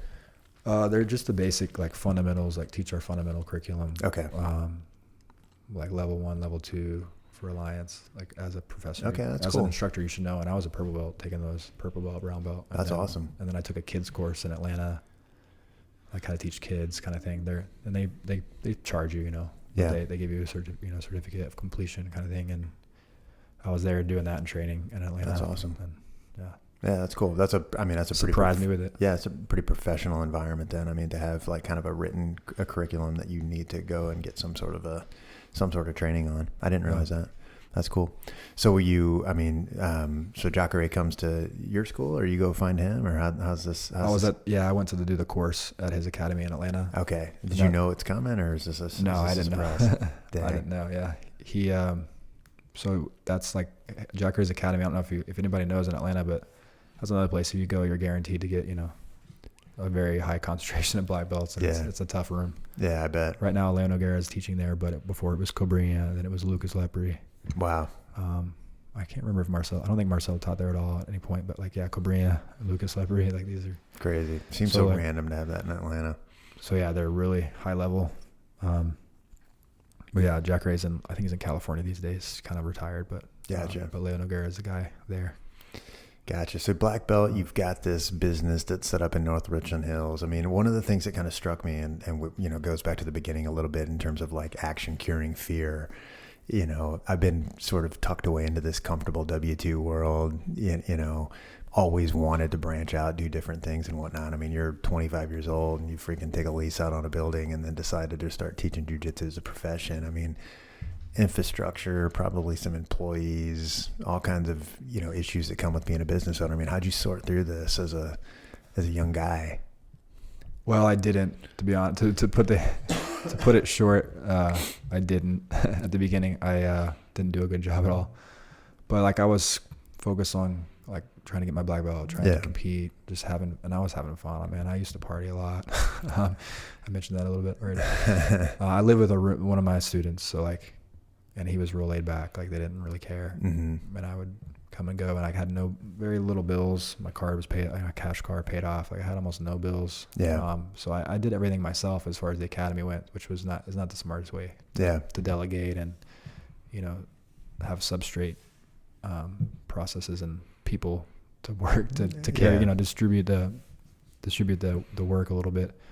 I did it all myself. I learned a lot. I've learned a lot in business because of the academy. Like that's really I have a business degree in the university, but I barely graduated. Yeah.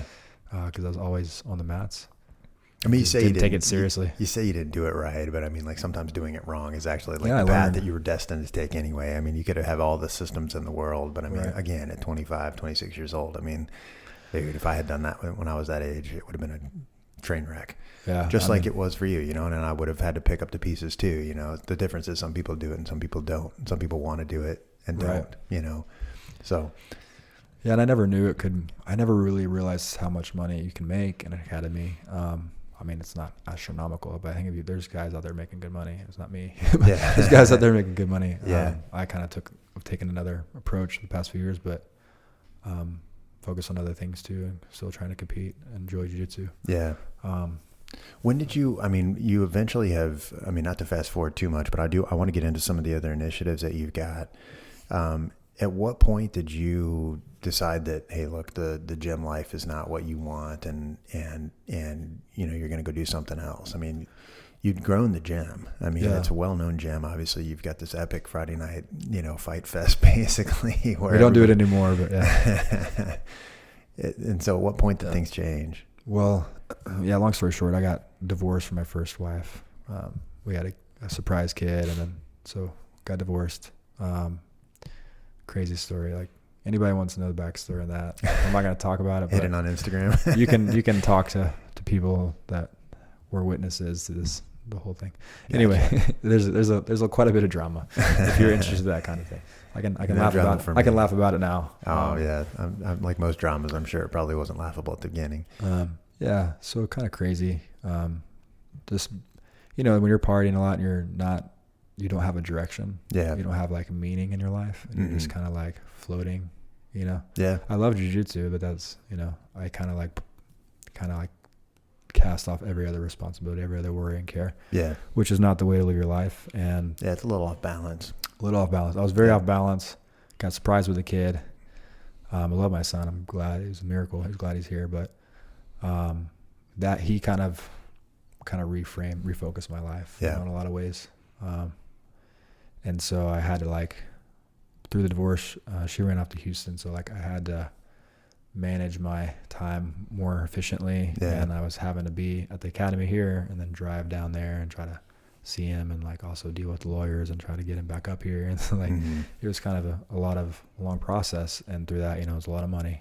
So, through the two lawyers, two different lawsuits, kind of a custody issue, realizing I'm not going to be able to keep my academy and pay all this money.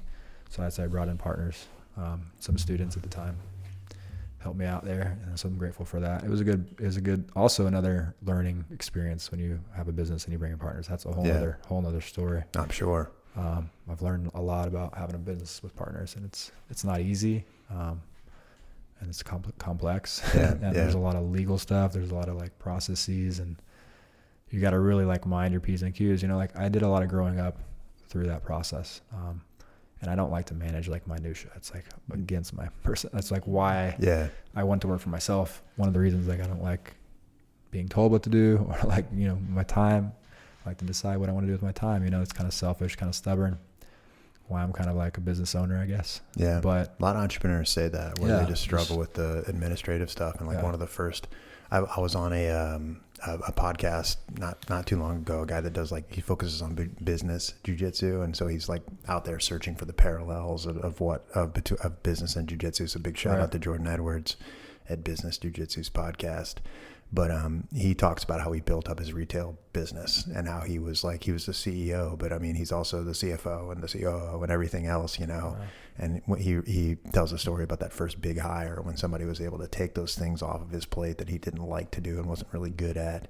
And then he watched him catapult to, whatever multiples more efficient than they would have been if he had tried to limp through it, And it's not like you're not capable, but it's just too many things too far apart. And you're not feeding your passions either, man. Yeah. I mean, some people we were joking around about Nick a little bit. Nick's the idea man, dude. He should be a billionaire, as many ideas as that dude has got, And if you were to weigh him down with the administrative drama of other things, he'd melt. He'll tell you that, And then there's other people that can't even think in front of themselves, and they don't want to. They don't want that type of dreamer type of life. They want things organized, dude. They need the freaking, the gaps filled in. I'm turning into that guy. Are you? You got a lot of rods in the fire, man. Yeah, I'm turning into that very this is my time.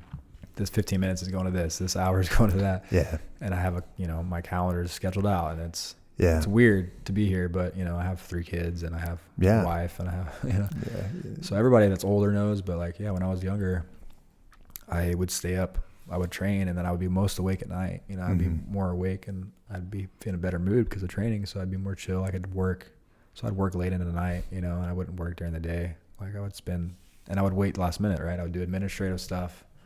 Last minute, the last hour, the end of the week, sometimes weekends, I would work a weekend because I didn't want to work during the week. I didn't want to work the 9 to 5, but it was very inefficient.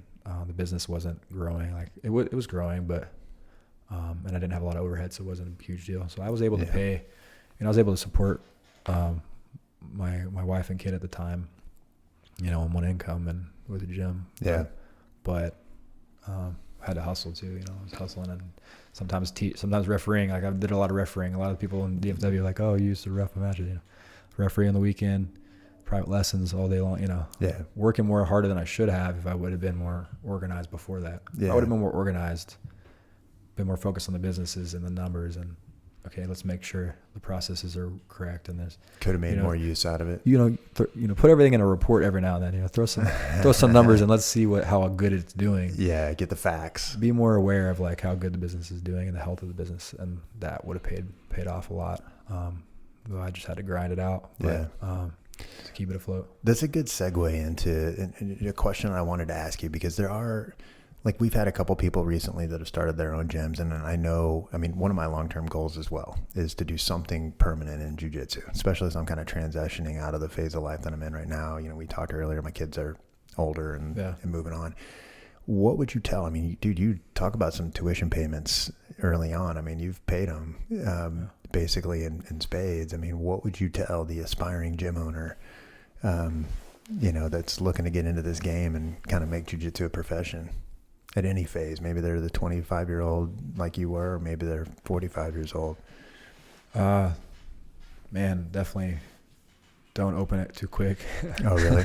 First of all, just be real strategic and plan, and make sure the location is good, the area is good that you want to go into. Had you done any of that, or did North Richland Hills just sort of stumble? Well, I was close by in Keller. It wasn't too far, but it's I was looking for affordable, at least small and affordable, where I could put it where they would accept a gym. It was they would also approve me. Really? I had no credit. I had Oh yeah, I guess I had no savings, no credit, because I spent all of it traveling in Brazil. Yeah, training I guess in Brazil. Somebody's gonna have to take a runner on this. So I had nobody. I was not nobody. Sorry, no partner. It was all on me. So they had to prove me. Yeah. So basically, I took what I could get. Honestly, I think at that point. And I had to get out of my previous spot quick, so I had to kind of rush through it if I didn't want to lose members and stuff. So, again, thinking ahead of time would have been great. Yeah, a little bit of forward thinking. Instead of just, but there's something to be said about. Anybody advising you on this? Are you just out there freaking slinging knees and elbows trying to make it work? Did you have a commercial real estate broker? Did you have? I think I did have a real estate helped me. Somebody to kind of at least give you a guiding direction. I definitely had him for the last 2 locations, but I think that first one, I don't know if we did. But I was learning on my own. Yeah, I was on my oon a lot, like as far as like, that's what definitely the advice I would say is to get like in a mastermind group for sure. Like the mastermind term is kind of like, people don't like that term. Yeah. But get in a group with people that are professionals in this industry, because they're going to help you. Like people love to help. And the more, if you're a gym owner, especially if you're thinking about that, I would say take all the help you can get. Don't refuse. That's one thing I had to learn a lot, was saying, yes, you can do that for me. Yes. Instead of being like, why? Like, no, I need to do it. I do everything. Yeah. I'm the CEO. I have to do everything. And just trusting people to help, even with events and stuff, like people would want to help you throw parties, throw things, get togethers. Yeah, let them do everything. Like give people the ball and let them run with it, because you can only do so much with your time. Mm-hmm. And being spread thin is just burnout, 100%. Like people burn out in jiu-jitsu, even when they're not running the whole business, they burn out just on it, because they want to get good. So they spend a lot of time and train, but they don't have the balance, like you said. So yeah, it seems like that there's an element, and this is something I've been just kind of processing in my own mind as well, for my own reasons. There's an element of this that is, I love, it's what I like to do. It's where my friends are at. It's what my hobby is. It's what it's where my free time is at. And the other bit of it is like, how do I get ready for that? Like mobility work and healing and whatnot. But then there's this other part that has nothing to do with it, that must get done, Did you ever have like a number 2 or like a lieutenant or anybody that you finally, eventually I guess you did say you took some partners on? No, yeah, I definitely had plenty of help. Like as far as, my parents were real supportive.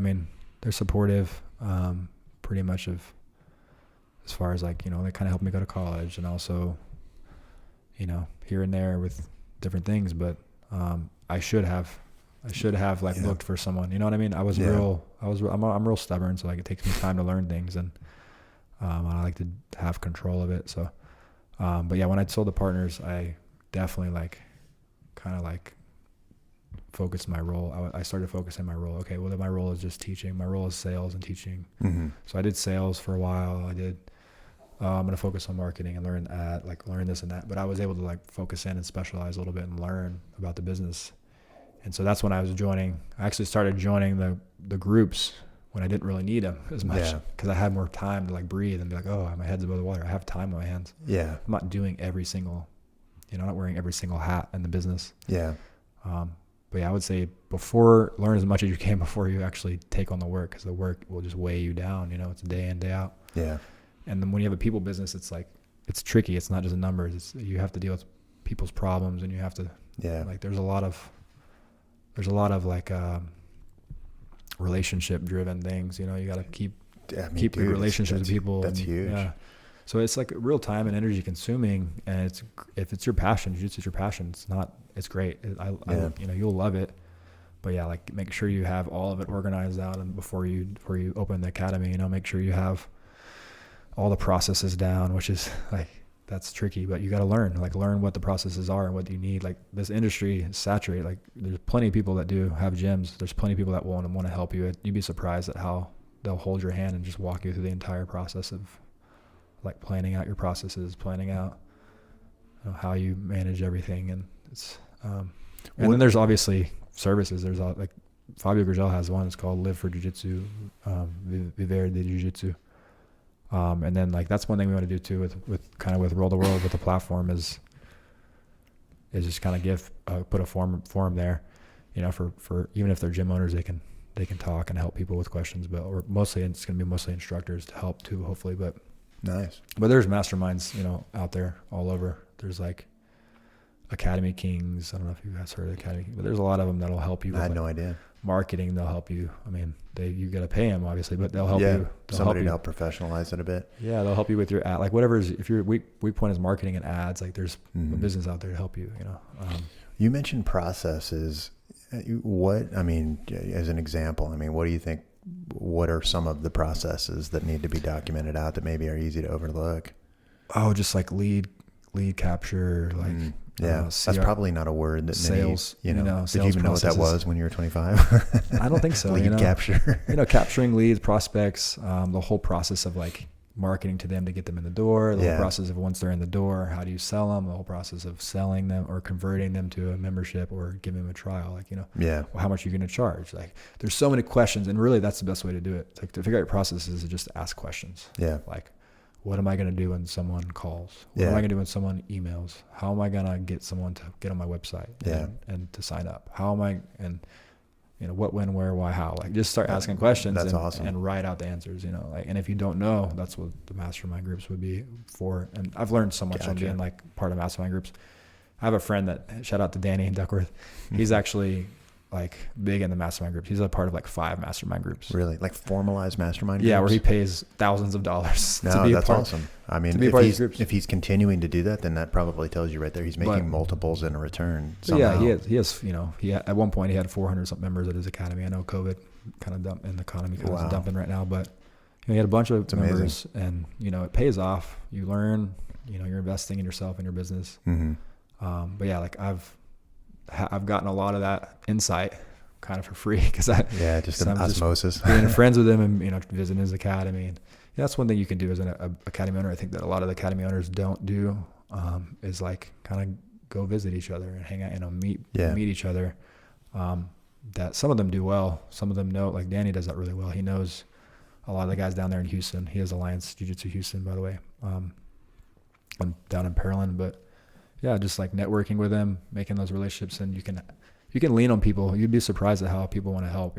Yeah, like people, you meet the right person, they'll help you. So that's much. Amazing. It seems like that's just kind of like, we've got a really giving community here. And people do seem to. Even with the podcast, the amount of unsolicited, help that I got just with simple stuff that I didn't know, dude. You know me well enough now to know like this is not what I do. So just some of the basics. Yeah.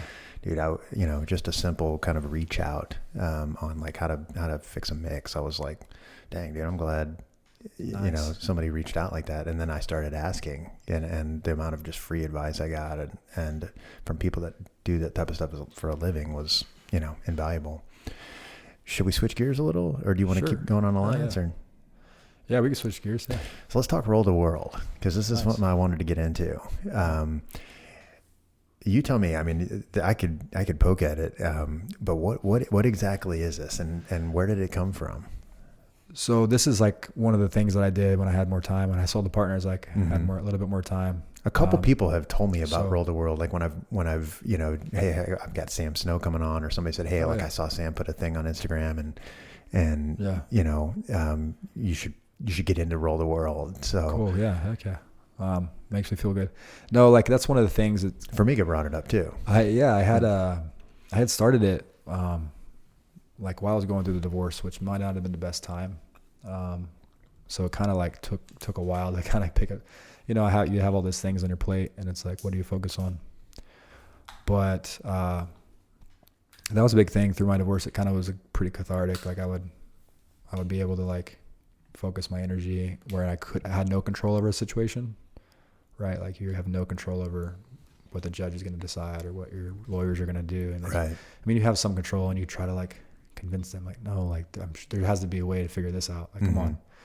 And they got however many other cases. So anyway, long story short, like I kind of started out of that kind of frustration, but also it was just like a kind of a vision that I got that was, to just kind of unify jiu-jitsu, like kind of like bring people together through jiu-jitsu beyond to transcend the academies, to transcend the teams. And that's kind of always been like in the background. So like it needs to transcend teams. It needs to never get pigeonholed into one team. But right now, like I think I told you a little bit before we started recording, but it's really a platform that I'm building the platform, but it's website's already up if you guys want to go there, rolltheworldbjj.com. But I'll have a forum up there soon. The community group's already up there, but there's not really anything there right now. Mm-hmm. But there's a forum. There's going to be instructionals. So I'm going to have I'm going to have athletes on to sell their instructionals, so they don't have to do it. I know a lot of these guys don't have time. They run their own academies. Like I never had time, so I'll come film. I'll come produce and edit with my team, and then I'll market, put it on the platform, all that uploading, all that organizing the course, make sure I get all this good marketing for you, market your stuff for you, give you a revenue share, kind of like, all these other platforms out there. I mean, there's that's a lot of them. Amazing opportunity too, because for many people, I mean, you were talking about the time suck that you had when you were running your academy. I mean, to have like a residual income source or a passive income source that can just sit there and be mailbox money, by recording techniques to help somebody else improve their jiu-jitsu. I mean, I wish I had techniques I could give. No, yeah. Like, and you'd be surprised, everybody, no matter where, I mean, if you're a black belt, I mean, I would say even a brown belt, like you probably have people that want to learn. And you can share jiu-jitsu. Like that's the cool thing about it. Like you can share what you know. And that's one way, that's one part of the platform. But we really want to unify a lot of like you're saying, this journey, what it is. Yeah. So I have a really, like I was talking about my mobility coach, I'm trying to get him on there to help people. Like we really just want to help the practitioner have a better experience with jiu-jitsu. And we do have the podcast kind of getting started as well. But it's, overall forum, community group where people can ask questions, get right away response, like feedback. They can have it on like an app. They can look on the instructionals they bought. Also, we're doing a foundation this year. We've already started launching some events for it just to get the work, some steam building, but it's called the MAT mission. So that's, like 20% of the proceeds we're assigning to the foundation, from the company, from Roll the World. So it'll kind of help fund the charity work. That's kind of the goal, is to be able to like produce enough revenue to really fund this charity work. And the charity work is kind of like, the goal is to multiply a lot of community projects and use jiu-jitsu to impact kids' lives and the youth. And because I was pretty immature still in my development, and when I found jiu-jitsu, and that was like a big way that I was able to learn discipline. I was able to learn self-control and a lot of things that helped me, through my maturing in my 20s and stuff too. And I think if you get jiu-jitsu even younger, like, man, it's really, really powerful to help change people's lives. So we want to give, kids that can't afford it. There's a project already started in East Fort Worth, called Braid 7. What's it called? Braid 7. Braid 7, like BRAID. Okay. Like Samson's hair, I think is what the story that he's kind of like structured it after. So his name's Corey Baker, and like he was like kind of like in the process of starting it when we met. Is he a jiu-jitsu guy or? Yeah, he's a purple belt. Trains at 360. Okay. With Casey Gray, 360 jiu-jitsu. Cool. So, yeah, we've got a bunch of guys that train there. Yeah, so he was kind of like unsure about it quite a bit. He wanted to do it, but I think I came in with a lot of enthusiasm, and we met. It was like the right time. It was like, man, I'm already starting this foundation. That's what we want to do. Like, let's help you, because you already started. Like, you already have the wheels in motion. Let me put some enthusiasm and like a little bit of money. We can raise money, put a little gas in the tank. And he's going strong. He's only like his second or third week of classes. Really? And he's at a community center, so it's a Hope Center, Hanley Hope Center. And they have like basically donated a building. And so he's like a portable building that he gets to use. I think it's only once a week right now, but he wants to eventually offer more. But yeah, the mats were donated by Casey Gray at 360. Like, okay. Some of the gis were donated by, I think Innovate, or Elusive. Have the students started showing up? Yeah, there's already a handful of kids. Like my stepdaughter's been going. Oh, really? My wife's been bringing her. Been out once. I'm gonna try to keep go every once a month or so, and that's awesome. I can. Is there any way that people that are listening that might be interested in helping could aside from, obviously it sounds like proceeds from the Roll the Mats will be a part of that, but is there a direct way, or is there anything that's available? So we do. That might want to find out. We do like a joint event every month. So if you come to those events, you can learn more. We're actually gonna, in February, I'm just teaching that Jesus and Jiu-Jitsu, so we won't have an event. I saw that in out February. of Mid-Cities. Yeah, that's so cool. I'm looking forward to meeting the guys there. I actually go to church with Steven. Steven Little? Yeah, so Steven Not So Little? Seen him, yeah. I've seen him at, he does security at the church sometimes, so I've seen him, but I don't really know him, so I'm he's excited a good guy. to get to know him. Yeah, it's just a good group. That's a good I forgot that you were doing that. that'll be the 4th or 5th event that they've put on, and it seems like each time they're having tons of people. Freaking Gaylord or something at some point, man. It's really getting big. So yeah, I'm super stoked for that. And so we just canceled we just decided not to do our February event, just so hey guys, come to that. Let's see what happens. Yeah. And there'll be a good group there to network with in terms of with the same, kind of life mission, I'm sure. Yeah, I mean, I think everybody in jiu-jitsu realizes how powerful it is and can help so many people. So yeah, we're blown away every time we have an event. Man, we raise money and it's almost seems effortless, and we're able to.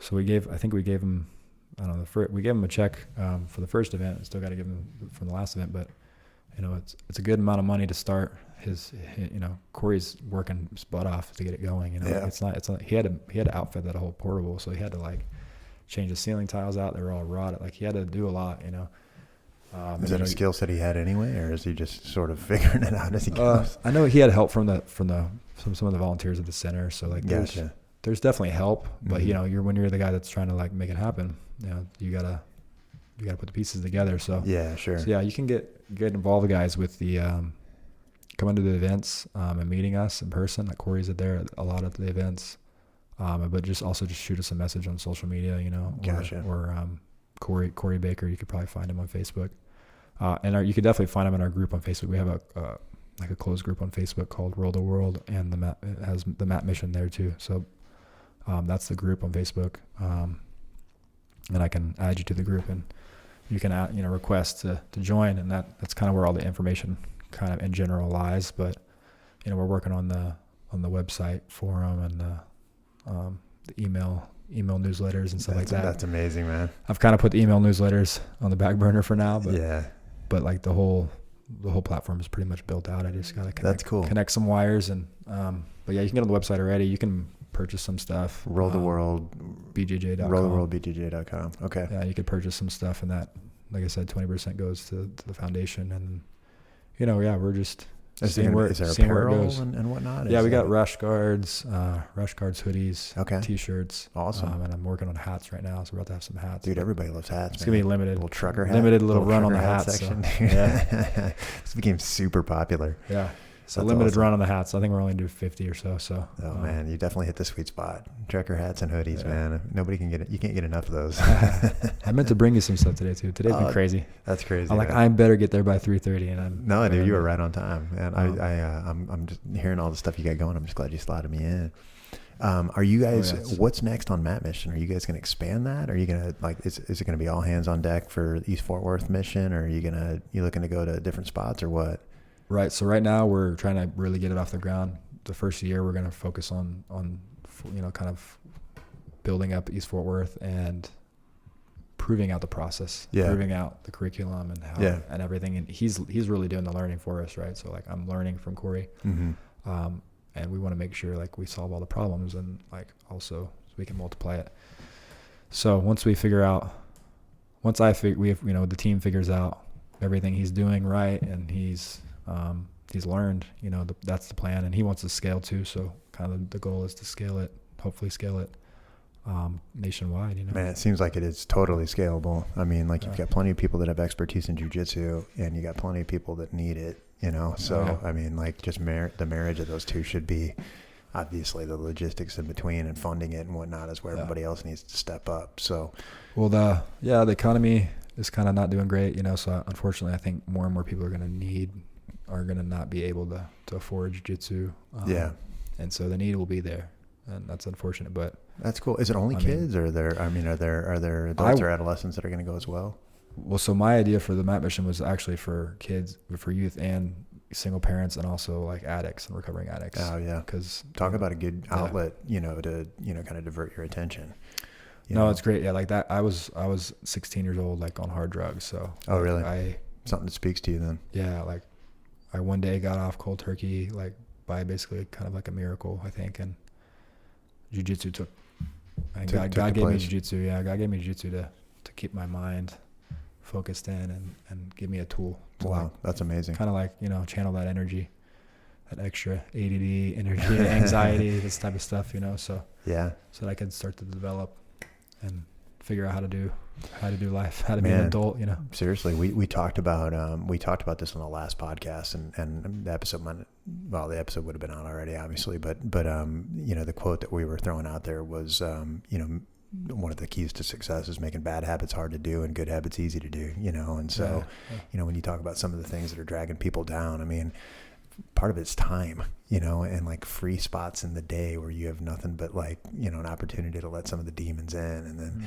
jiu-jitsu comes and it sucks that out, and then it creates this like just momentum behind you. And so if you can get that into people's lives, then, you know, not only is like the white space taken off their calendar where they can no longer, you know, sit there and suffer in silence and then eventually replace it with something like hard drugs or whatnot. But then, like, as you were talking about earlier, there's this holistic piece of jiu-jitsu where it isn't just learning techniques and whatnot. You've got to learn mobility. You've got to, you know, you've got to care for yourself. You've got to heal, right, or you won't make it, you know. And so there's just so much to work on. So for a willing person, I mean, dude, it could straight up change your life. Yeah. And I mean, mean, decision. You'd be surprised. Like, it's just really hard to explain, right? When you're a teenager, like if you can think back as to who you were as a teenager, it can be very hard, right? As a, you know, I'm 36 now. I mean, it's been a long time since we were teenagers. Yeah.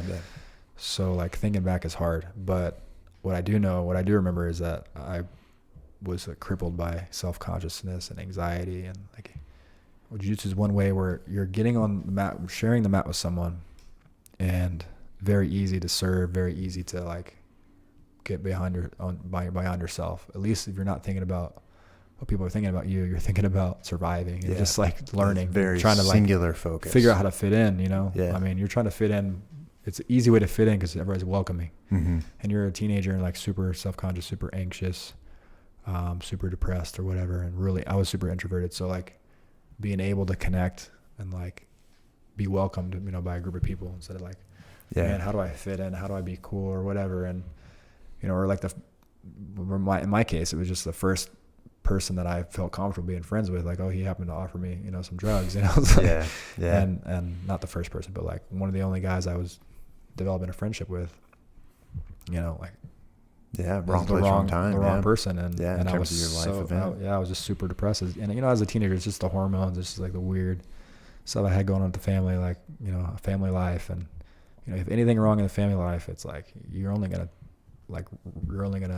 kind of like resonate with your friends, you know, at school. So yeah, sure, man. That's where you're spending most of your time. You got that influence, so you're gonna have mostly good influence on the mats. I don't think I know many addicts that are also able to train jiu-jitsu all the time. So. Yeah, right. So that's a great place for good influence, and if we can get the kids when they're young, especially these fatherless kids, like, man, they're looking for the influence of leadership and father figures, and just solid men that they can lean on. They can be like, okay, this is who I look to for guidance, you know. This is, and also be able to talk about any issues, you know, like maybe they have, you know, an issue or at school or whatever. They have someone to talk to, you know. It's not just their mom who's trying to hold everything together by like, you know. Yeah, they're probably, and poverty a lot of times too, you know. So it's a chance to escape a lot of that stuff.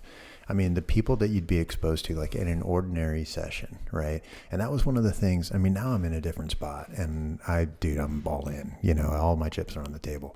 But for a while, jiu-jitsu was just a hobby, and it was just like, it was almost an escape. And so when I went in to train, dude, I one of the things that I liked about jiu-jitsu is it was a level playing field, man. It didn't matter socioeconomic, demographic, all shapes, sizes, colors, genders, the works, man. I mean, like, there's simply like one end in mind here. And that's all you can really think about anyway. And I loved it. You know, I never talked about work, you know, when people thought I was like a pilot or a banker or a bank teller or what. I mean, nobody knew, right? Because it wouldn't have mattered. And I wasn't too concerned about them either, you know. We were there, and this is what we have in common, and it was just an amazing mental escape. It's good. Like, it's just such a cool difference from the world, right? Like, that's what the thing that appealed to me was like, man, I don't have to like get good grades or like be interested in school. Like, I was not interested, you know, like I did not learn that way. Like, I always got good grades in like high school and stuff, and then even in community college. But like once I got to like real university and my mind was on something else, like there was no like doing well. Yeah. So like jiu-jitsu appeals so well. It's so different than the world. It's like, it's such an appealing thing because like you go there, like you're saying, it's so different than the world. Like no one's, the only thing that matters really is like one subject. Yeah. It's like it unifies, Right, everybody right. goes there and it unifies it focuses us all in on one subject. And it's Yeah. so cool because like, everybody's a part of the same thing. We all kind of feel like we belong. We're all the same goals. We're all trying to learn, trying to get better. Yeah. So It's awesome, man. Well, dude, that's a really cool initiative. So roll the mats, BJJ.com, and then Mat Mission is roll the world, BJJ.com, and Mat Mission. Shift gears just a little. Man, we always sprinkle in a lot of these balance type questions, and balance has been a big topic that we've obviously covered off, and a lot of elements, obviously, that, where life lessons learned because it was off balance, Have you ever, dude, you've freaking thrown your body all over the world with this stuff, man. I mean, you've dove deep into the competition scene, you've owned a business, and, now you're kind of taking a different tangent and contributing to the community in different ways. This takes a toll, right? We were talking about beforehand and segued in a lot in terms of, how your body can get beat down. I mean, have you ever like purposely taken time off of jiu-jitsu and just said, oh yeah, that's enough for a while? I mean, yeah, when you get forced to sometimes, and that's what happened to me. So I have a student that was like 390 at the time. He was like 20 years old. He was 390 pounds. dang, that's a little spicy. Yeah, he lost 100 pounds in a year. So it was pretty good. And he had like a lot of good progress. Was jiu-jitsu part of his, oh yeah, fitness journey back to health? Or yeah, he was training jiu-jitsu. Yeah. And, I convinced him to quit drinking soda and eventually like try to get him cut back on the fast food. And so he lost, just with the soda, he lost a lot of weight pretty quick. Mm-hmm. But also he's working in the gym every day. And I was like, man, I need to see you every day. Even if you just come to like do 10 jumping jacks, I need to see you every day. Get your ass. If your goal is to lose weight, get your ass in here every day. Mm-hmm. And like he did it, man. I was super impressed. Like to me, it was like more impressive than anything I'd ever done, or like, Yeah. I mean, imagine how intimidating that must have been to walk into a BJJ school. I mean, isn't exactly, you're not baking cookies in there. I mean, dude, right. You're getting after it. So yeah, so he's, I mean, I would put him I was 150 pounds, but I would still put him to the ringer, Really? like, just, able to move and understand how to control him and stuff. But one day, just a little bit careless, I was like, ended up kind of seated guard, kind of underneath, like looking forward at him. And like, I just was stuck there on both hips, like kind of like in a bad spot for a second. And his weight came down behind my head, behind my neck, and my like lower back popped. Oh man. And it kind of burned, but it didn't really hurt that bad. But like that was the year that I threw my back out like 3 times that year. Oh, is that right? Like completely where I couldn't walk. That I was was like the seed that was planted. I was like laid up in bed, And actually that was one of the trips I threw it out. I was in Ecuador and I teaching like a seminar or training or something. And I threw it out on the mats, and like I was about to, that day I had my flight. And so like I was crawling off the mats, and I remember packing my room like it should have taken me 20 minutes to pack the room. It took me like over an hour. Really? Just that. Like I was excruciating. Like I was crawling around trying to get all my stuff together and pack it up. And it was just, and I had to get like a steroid shot. Like I just couldn't walk. I couldn't get to the airport. Crazy. So like that was throwing my back out that year like that many times, and like realizing how easy it was. Like, man, I think I was better, and then it just go out on me. Mm-hmm. And not even training hard. Like it might have been like doing some simple weightlifting or something, or just making just a slight shift, and it was that sensitive. It was that like herniated. I think I had a disc, or something. What changed? Did it ever heal? Or I had to stop. I had to stop training and focus on that. I had to strengthen it. It probably took me like a year to strengthen it. Like to really do like all the rehab like properly. Because like by the third time you throw it out, you're like, okay, it's just there's not gonna be. I'm doing the same thing obviously and expecting different results. So it's obviously not gonna be. I can't just ignore it anymore when that's what I was doing at the time of my life, ignoring a lot of things. Just it'll be fine. Mm-hmm. I just do jiu-jitsu. So how do you maintain a profession of jiu-jitsu but not able to sacrifice your body essentially? I mean, what do you do? Well, as an instructor, you just got to stop training with your students. Like I had to stop training completely with them, and I would just try to teach the best I could. And it was tough because you try to teach, and like you're like, I don't know if I can teach very well without being able to. But you have like students that obviously realize, you have a limitation right now, but they still learn. So like I'm not gonna be able to like demonstrate the move very well. Maybe I would have to use you to demonstrate. Yeah. I would have you do the technique and demonstrate, and I would talk to the class and teach them. But yeah, I just, doing physical therapy. I did a lot of my physical therapy over the years at I don't know if you guys know Steve Ward, but he has a company called Core Physical Medicine.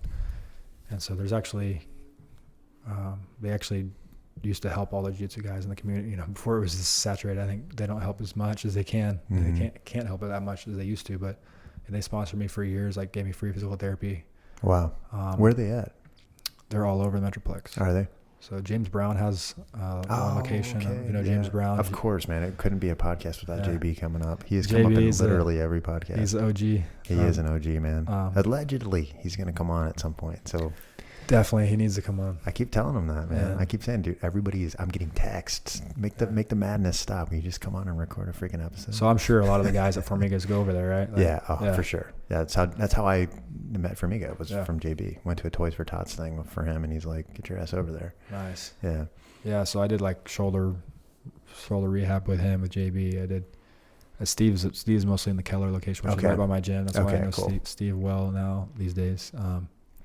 And I go to his comedy shows. Oh, really? We're actually going to go one. We're going to do a DFW, is just going to go to his comedy show. Dude, everybody in jiu-jitsu. Talk about a side gig. Let's do it, guys. Let's all show up there. That's awesome. It's going to be hilarious. Man. Dude, I'll pay attention. I'm assuming there'll be because these are like small events, like maybe 50 people, but like if we get like 100 people, that'd be cool.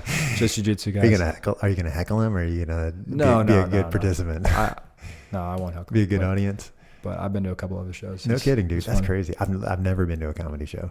I think he just did like almost a year now. So that's amazing, man. That's crazy. I think Dennis got him into. I don't know if you know Dennis Thomas with Street Jiu-Jitsu, but I think he got him in. He started doing the comedy. Got him into it. But I might know him. He might have been. There was a Street Jiu-Jitsu guy there today. I don't know if it might have been him. It might have not been. But he's he's super giving guy. And just. I think I worked with Dan a lot. I don't even know Dan Ostrowski too. He's over in Keller, just rehabbing stuff. Nice. And forever. So it was like I've been going there. Like I was going there for years, just every week with something, Yeah. You can't help it. Knee, hip, something. So Core Physical Medicine is a place to Core check Physical out, guys. Medicine. Yeah. Anywhere in DFW. I just realized that of all these little cameos that JB has unknowingly made in the podcast, I've never even said his business name, which is Core Chiropractic here in Flower Mound, which shame on me. That's probably why he's not coming on. He's like, dude, screw you. I'm not coming on. You throw my business in there. I'll plug him. Yeah, exactly. He doesn't need it. Trust me, man. Every time I go in there, there's freaking 15 jiu-jitsu guys sitting there like all jacked up. So you've seen hundreds, probably more, of students that have come in either through academies that you've been a part of or your own academy or whatever the case may be. Brand new white belt walking in off the street. Can't distill it down to one piece of advice, I'm sure, but I mean, what would you tell that person in terms of making it for the long haul? What advice would you give them? Man, you won't do it, but go slow. you won't go 20%, but do that. Yeah. Yeah. Like just let people tap you out. Yeah. Like let people beat you up. Like it'll be a lot harder. It'll be a lot less stress on your body if you let people win at first. Mm-hmm. And like, just try to figure out the positions. Just try to figure out jiu-jitsu. It's like, let people win and figure it out. Yeah. Cause if you try to go in there just trying to win from the very beginning, like you might think that you're stronger. You might think that you're this, like guarantee if you're starting in jiu-jitsu, like unless you're a black belt in judo or collegiate level wrestler, you're not going to win much. So don't go try to win. Mm-hmm. And find a program that has on fundamental course, a fundamentals program, a beginner class, and go to beginner class. Yeah. Because otherwise, like, you're just putting your body through unnecessary punishment and trauma. So we're all going to get the trauma over time anyway. So you're going to avoid a lot of the unnecessary stuff. No, that's really good advice. It does seem, it's heartbreaking almost, man, when you watch a guy that a girl, whoever, a person that this could be, we talked about all the attributes, man. I mean, all of the life-changing attributes potentially, right? Yeah. But they don't listen to that advice that you just gave, and they go a little bit too hard, and they, pop an MCL or an ACL, or they have a shoulder injury or whatnot, and they get scared and they don't come back, Yeah. And if they had just taken a little bit less of a severe on-ramp and learned some technique or let their body acclimatize a bit, I mean, it could have made it. So it breaks my heart to see it. One important thing too, besides just letting your body because your body will get conditioned to jiu-jitsu, but especially over 30 guys that I've taught, the most common injury is a rib injury. Oh God, that's like horrible. Popping out. Yeah, the ribs like the pop cartilage. Out. Oh man, that's so miserable. And the cause of that, I was talking to my mobility coach about it, and so this is a lot of his insight. But he's telling me, man, how? Because they keep hurting themselves, and especially when it's a repeat. Like, oh, your rib popped out. You waited. You might have been out for 6 weeks, and you came back, and then a couple weeks later, sure enough, it does it again. And he's like, yeah, after the first time it pops up, it's more susceptible. It's just going to keep happening because the underlying problem is actually like a strong core and the serratus muscle. And he's like one of the biggest ways is to do like supinated pull-ups or chin-ups where your palms facing you. Oh, really? So like pulling strength is going to strengthen those muscles. And what do you call it? I just said it, but I forgot already. But anyway, also the lats. My anatomy is not good enough. The lats for your lat muscles for your back ribs. Yeah. Is great. And that's why I've never had rib injuries, but I did gymnastics. So like my core is out in swimming. My core has been pretty strong, I think. And I think that's the reason why. And he's like, oh yeah, like 100% one exercise would be pull up. Oh, that's good to know. And then otherwise loading your core with some squat. I wouldn't do too heavy, but like if you load your back with squats, it's going to strengthen your abdominal muscles in the front, which is going to help the ribs in the front. That makes a ton of sense. So those few exercises. That makes a ton of sense. Yeah, just to do that. Because that's like the most common thing I see. And it's like all the guys over 40. Dude, that happened 35. to me, I don't know, a year ago. Yeah. Maybe a little bit more than that. Do you know Ryan Kramer? He just got his black belt. He's a great guy. But we train together in the mornings. And I renamed this move. It's traditionally called an Uchimata, and I called it an Uchinata because I went in there to throw him. Didn't go anywhere. He sunk down, and dude, my core went the right direction, And I mean, it took months for that to get better. Yeah. I mean, it's crazy. But I never even thought about that. Like the last thing I wanted to do was work my core when it was hurting. Oh, yeah. But that's good to know that. I mean, I didn't realize that everybody says that they've gone through one, but I didn't realize that they were that common, Yeah. It's good intel. That's a good reminder for me because I need to reach out to him, the student, because it's the second time it happened. He came in a week or two ago and was talking about surgery. Yeah. And surgery, damn. Talking about a surgery that would help, that would keep it from popping up. But oh my God. But yeah, you're gonna have a plate and whatever and stuff in there. But yeah, that's a good reminder. I need to reach out to him because. Yeah, if you're a white belt though, man, I mean, like, dude, it's so easy to just say, you know what, forget this. Like my wife was right. I'm ready for this, or like, this is a terrible idea. I'm not going to come back. And then all of a sudden, man, what could otherwise be a very enriching lifetime journey has now ended over a stupid injury that could have been avoided. And you can avoid them. And that's the thing. That's why we want to have the platform with simple things like simple visuals too. Like I have some PDFs too I've already put together, but simple stuff you can look at. Okay, I'm a beginner. That's awesome. I need to focus on these things because if I can't get a strong core, I can't avoid the rib injury, I can't stabilize my knee, I can't stabilize my joints. Like that's part of the mobility aspect of it, but then obviously too, like the technical instructionals too. So yeah, I could go into a total rabbit hole on that. We'd be here all day, but I'm super interested to hear about that because like for some schools, man, I mean, even for me, I mean, we don't do a lot but jiu-jitsu. I mean, dude, it's kind of like some days it's a little bit of light stretching and, the warm-up's on you, man. And so is the cool down because it's an advanced class. And for the most part, you're talking about guys that are, semi-professional or own a gym or whatnot at night. And so, they're going to do the stuff on their own. Yeah, 100%. Yeah. And even more importantly, they know how, so if you just happen to stumble into that and you don't know any better, then it would be great to have a platform where you could get some information and a regiment, to actually apply as opposed to just randomly going out there and doing some toe touches. Yeah. I mean, and that's, it's cool down I'll do sometimes with my students, but warm-ups are really, we don't have a whole lot of time to train, right? Like you show up, like you need to get your heart rate up a little bit, get maybe a light sweat, but that's about it. Get the heart rate up a little bit, but it's hard to warm up properly for everybody because everybody has a different body imbalances. And jiu-jitsu, everybody has a bit different needs. So your body imbalances is going to be dictating what you should warm up. Like, and you might have an issue that you think is one joint, but it's really coming from tightness in another area that so having that knowledge and having a regimen, like you said, warm some stuff up, like, man, it goes such a long way. Like when I started warming up in October, like I had that hip injury. And so when I started warming up before every session, I was able to continually progress. I mean, I couldn't train to the level I wanted, to the quantity that I wanted to feel prepared for Worlds, but I was able to like not get re-injured. Yeah. And I'll still go compete pretty healthy, And also have some of those crazy scrambles with the Syrian brothers. With the Syrian brothers, that's crazy, man. Yeah, it seems like they've got like oh geez. I didn't say this, but they have a wrestling class now on Friday nights, and they're gonna do it on Sunday as well. Yeah, we went. Me and my son went a couple times, but then the season kicked in, and we just couldn't go anymore, which was like, I don't know, refreshing to me because it was. It's tough training. Oh, dude, it was tough, man. Wrestlers are tough. That's why. Mm-hmm. So similar question to what I was just asking. Colored belts.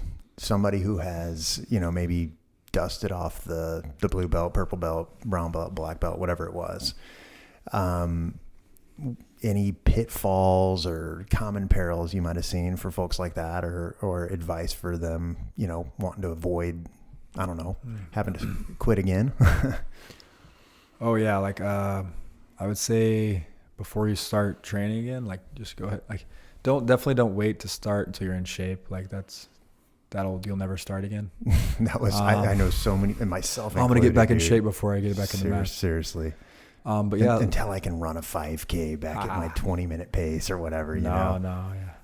I mean, no, you don't have to get in shape, but like, I would say definitely get ready, like as far as get your mind ready for making sure you're getting the right amount of sleep every night, because that kind of thing, if you're not getting adequate sleep, you're going to get injured. You're more likely to get injured. I think you're not going to recover as well.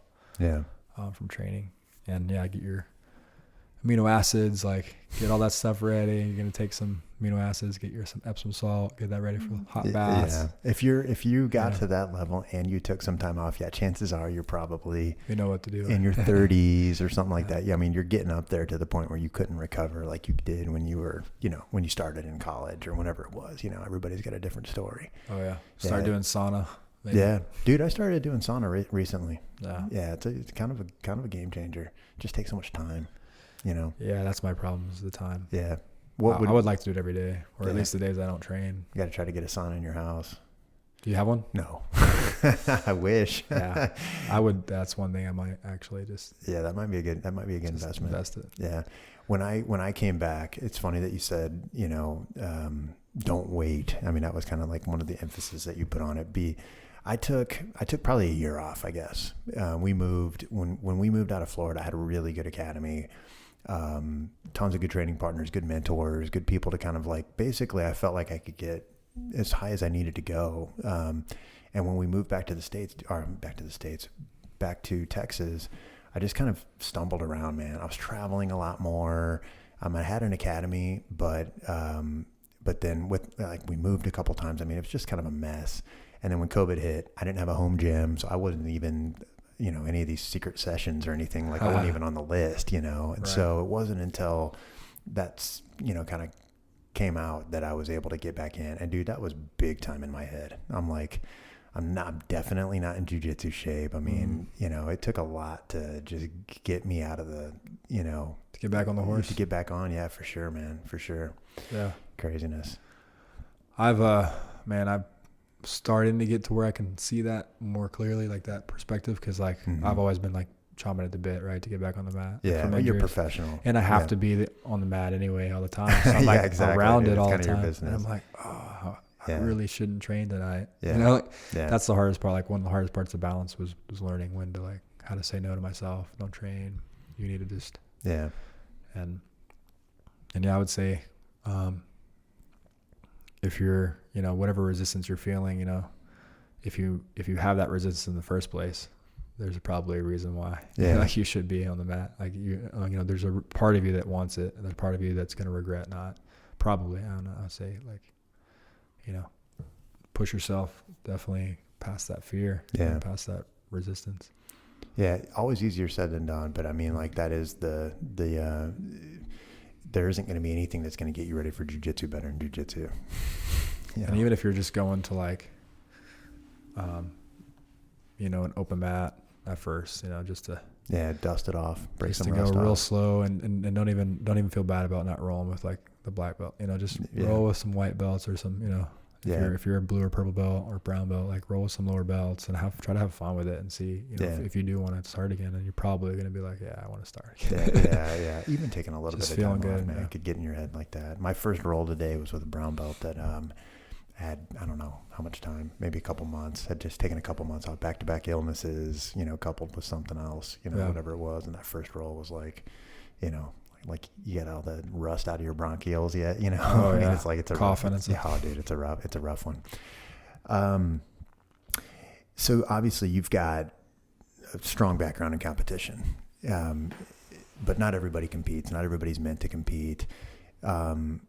What was sort of the MO in your gym? I mean, what would you tell students? I mean, compete, don't compete. I mean, how do you go about guiding somebody in that realm? I don't really push it on them. I tell them like, we have a team going to this tournament. If you guys want to sign up, talk to me, and I'm going to help you, decide what you want to do. But I don't really push it on students. Yeah. I challenge them. I definitely challenge them. Like if you really want to raise your, the potential level of your potential skill level in jiu-jitsu, competing is probably the easiest way to do that. Mm-hmm. And you won't know how that works until you do it, and then you'll realize, oh, this is a whole different animal, and this pushes me more to train more consistently. This pushes me to train a little harder. This pushes me to think about jiu-jitsu in a different way, more about the points, more about the positions. So I can get a better position. I can, but I don't push it on. I tell them, if you want to, you should try. Definitely. Yeah. It's such a big hill to climb, man. I mean, like the fact that it's so binary, because like all of the things that you just laid out, man, I mean, it resonates so strongly to me because like we were talking about, I mean, I just recently had kind of dove back in, and everything that you just said, like, first of all, it pushes you to be more consistent because I've got a goal, and guess what? That tournament's happening with or without me, man. I mean, like it's there. And, but the focus as well was something that I really wasn't thinking about, like really adding to the intent in training, like what got me those 3 points, like just sliding off knee on belly, or is there something I need to think about a little bit more, or just willy-nilly letting myself getting a little too far behind, could cost you the match, Right. And that's not what you're necessarily thinking about with your friends or whatnot. Yeah. Maybe it is just simply black and white, but is there like an intermediate step there? Like if you don't want to compete, but you want to get all of those benefits that, we just talked about. I mean, is there something in between that you've seen, or is it kind of one or the other? I think you can start teaching, like volunteer to assist teach. If you assistant teach at your academy, mm-hmm. You're going to see jiu-jitsu from a different perspective, Yeah. When you start to try to tell people how to do it, mm-hmm. It's like all of a sudden it's conscious now versus just subconscious. Sometimes people don't get enough conscious like reps of the to forge that pathway. Those neural pathways have to be carved out, and jiu-jitsu you can approach it from a lot of different directions. Yeah. But we were talking about open mats earlier too, I think. So like an open mat would be, you can be a little bit nervous maybe because you roll with people you haven't rolled with before. It's true. I was talking about that with the guy that was on cross training last episode. Yeah, I was like, I don't know what is it about that, and it's that some of those similar attributes, somebody you don't know, somebody that, on paper you guys are matched up. So how's this going to go? The butterflies start coming, and It does drive you to perform better. It seems. Yeah. Did you have students that you would let volunteer teach, or? Oh yeah, that's a big thing at the academy. Is like we don't let anyone teach, but we're actively like recruiting assistants, especially when you have 50 kids on the mat. Man. Yeah. Like, what would that conversation be like if you're a student that wants to be a part of that? I mean, what's the conversation like with their professor or the owner or whatnot? I would say like if your intention is to make money with jiu-jitsu, you should start teaching, and then like definitely make that intention known. Hey, I'd like, someday I want to either have a teaching position here or start an academy somewhere or go somewhere to teach. Yeah. And then hopefully they'll guide you positively and not just be hopefully. Like contemptuous of you. But we try to, I think, I encourage my students like to open up gyms all the time. Like there's like a couple of them have, and that's awesome. It's really cool because you get to go there and like see what they built, and it's different. It's unique, and you get to like share with the students and like be a part of it in a different way, and it's fun, and I can see how rewarding that would be. Yeah, and it's cool like it's better to have people teaching because they're gonna get better themselves, and then you have better students. So like if they're teaching, like some of the guys are not gonna like give the best tips. Like sometimes you have to correct the people that are assisting. Like, hey, actually, so we do have people teaching that aren't necessarily qualified. They're new blue belt or this and that, but they're not teaching by themselves. They're usually just helping out other instructors. Yeah. But if you have 50 kids on the mat, you need to close that ratio down a little bit. Yeah, I can see that being a little bit crazy. Yeah. Just to get more one-on-one attention and just to be able to like walk around to all the kids, like, it's really hard to do, right? So be like correcting them constantly. So all of the jiu-jitsu journey that we just laid out and back and forth to South America, building your academy, all of that stuff, were there periods of time where you just leveled out and plateaued and just didn't feel like you could get any better? And then how'd you get through it? Because that happens all the time to me. Oh yeah, man. I think recently was one of the biggest plateaus for me. I think I mentioned I did 6 tries at the Worlds, in some form of the World Championships, and just missed all of them. Yeah. A couple of them were really unfortunate. Like one of them was a bad ref call. Like I was dominating a guy at Masters Worlds, and then like he like threw up a crappy armbar and I like pulled his leg down, and the ref stopped it. Like I tapped and I like was like dominating him and passing. Oh, really? Like I was not even worried about that armbar at all. Like it wasn't, and I was like, man, and I felt really like I had prepared really well. Like it's, when you feel like you get robbed. Like it's when I did MMA, when I quit MMA, was because like you would do all this training and your opponent wouldn't show up or they wouldn't make weight. I've heard that story. Yeah, exactly. And as an amateur MMA, it was so common. Or the one time, especially if you start getting a record and people know who you are or whatnot, it seems like that's. I think it was like my pro debut or another amateur fight. It was like the last one I tried. They put my name in wrong or my birth date wrong, so like I was ineligible for the state. Really? And I was like, why would you guys do that? Why would you mess me over like that? It was like the day before weigh-ins, and I'd already finished my weight cut. Oh my god! I got disillusioned with MMA that way, and also because it's just terrible for your brain. Yeah, but, probably a lot of other things too. And so, I'm getting older, but yeah, jiu-jitsu, I plateaued pretty hard. I think as a black belt, I started winning a good amount of stuff as a master, like early on. Like I was like 29 doing masters. Yeah. Because my birthday's in December, so I was like doing master 1. Gotcha. Yeah. I was doing adult still, and I'd won an adult too. Like I'd won the same year San Antonio Open, against some tough guys that like, and then you realize like how hard it is to train for a 10-minute match. So you do masters is 6 minutes. 4 minutes is a big difference. It's a different kind of like pace at masters too. So then you got to adjust to that pace. It's like, oh no, it's not a feel out. It's not a like, be careful. It's like guns blazing. Like you better be on your toes because they're going to full clip for 6 minutes. There's not gonna be any slowdown. And a lot of those guys are, they're on performance enhancing stuff and they're not going to get tired at all. Yeah. So you got to be able to go that whole time. Like, so it's a different animal, but it's a little bit easier for me, I feel like, to prepare for than the 10-minute match. Yeah. Because sometimes you still get those guys that they go pretty hard a lot of that time, and you can't make the 10 minutes. Mm-hmm. You're in trouble. So that's crazy. But yeah, like I plateaued. I think I felt a lot like I wasn't like after I won a little bit at Masters, like, and I started getting older in Master 1, and I was having more and more trouble, So especially in the gi, like no gi, I would do pretty well, and in the gi, I feel like I was plateauing a little bit. I focusing more on no gi these days because of Master Worlds. Because I wanted to get the podium at Nogi Worlds, and that was like, okay. Yeah. I did Europeans. Which you did. I got the podium. Yeah. So like, let me try one more time at the World Championship, and so I focused only on Nogi. I did almost do Nogi training, which was good. And then now I'm like doing almost no gi training probably again for European Nogi, but I want to get back into the gi, but I feel like I plateaued it. I feel like I plateaued in the gi because it's more like getting jaded and frustrated. Like a lot of those matches would be like the guy will put you in 50-50 and he'll wrap his lapel around yours and then around your leg and then hold on for the whole time. Yeah.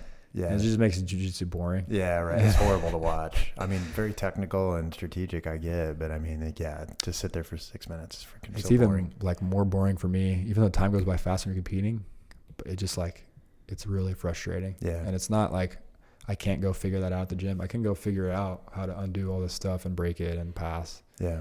But then I'm having to spend a lot of time studying one minute position. Yeah. Because the guy found this position that works to stall the whole match. And then he's going to use like a last minute. He's going to try to sweep you real hard and try to get an advantage or go for footlocks.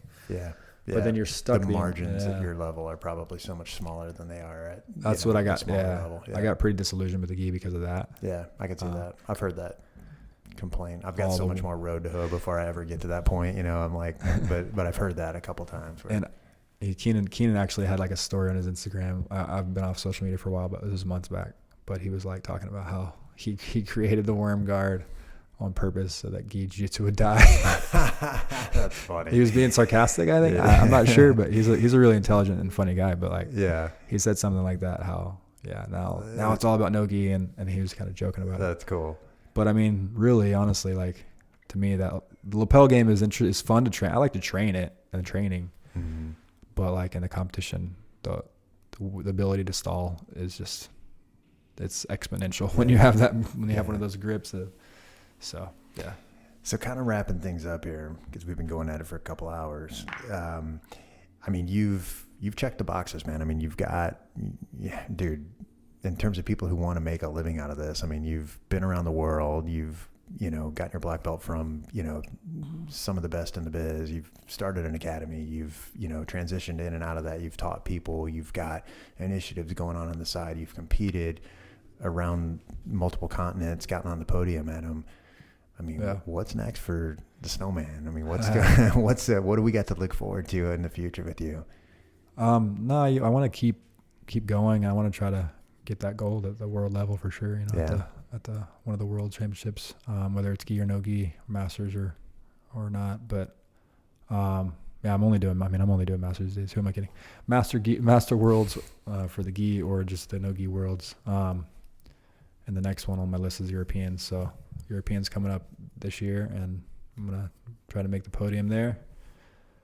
And that's just a challenge. To challenge yourself, right? Like to push yourself to train, push me to show up to train. Because these days I don't really have to show up to train much. I don't, I'll be teaching some, but do a lot of like private lessons, one-on-one. So, and I usually have an uke for that these days too, because I'm so broken and beat up. That's fair enough. I guess you earned an uke. So I got an uke usually, and then I have to motivate myself and inspire myself to train jiu-jitsu these days a lot, Really? And it's not because I don't love jiu-jitsu. It's just because of all the things going on. Yeah. And now I understand where all my students have been. Yeah.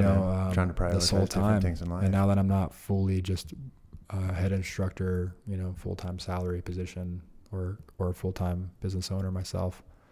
It's like prioritizing because it's time out of your day. It's and not only that, it's really how many times can I train hard a week? It's limited now, that I'm older and I have all the mileage doing jiu-jitsu for, a little bit more than 16 years. It starts to add up.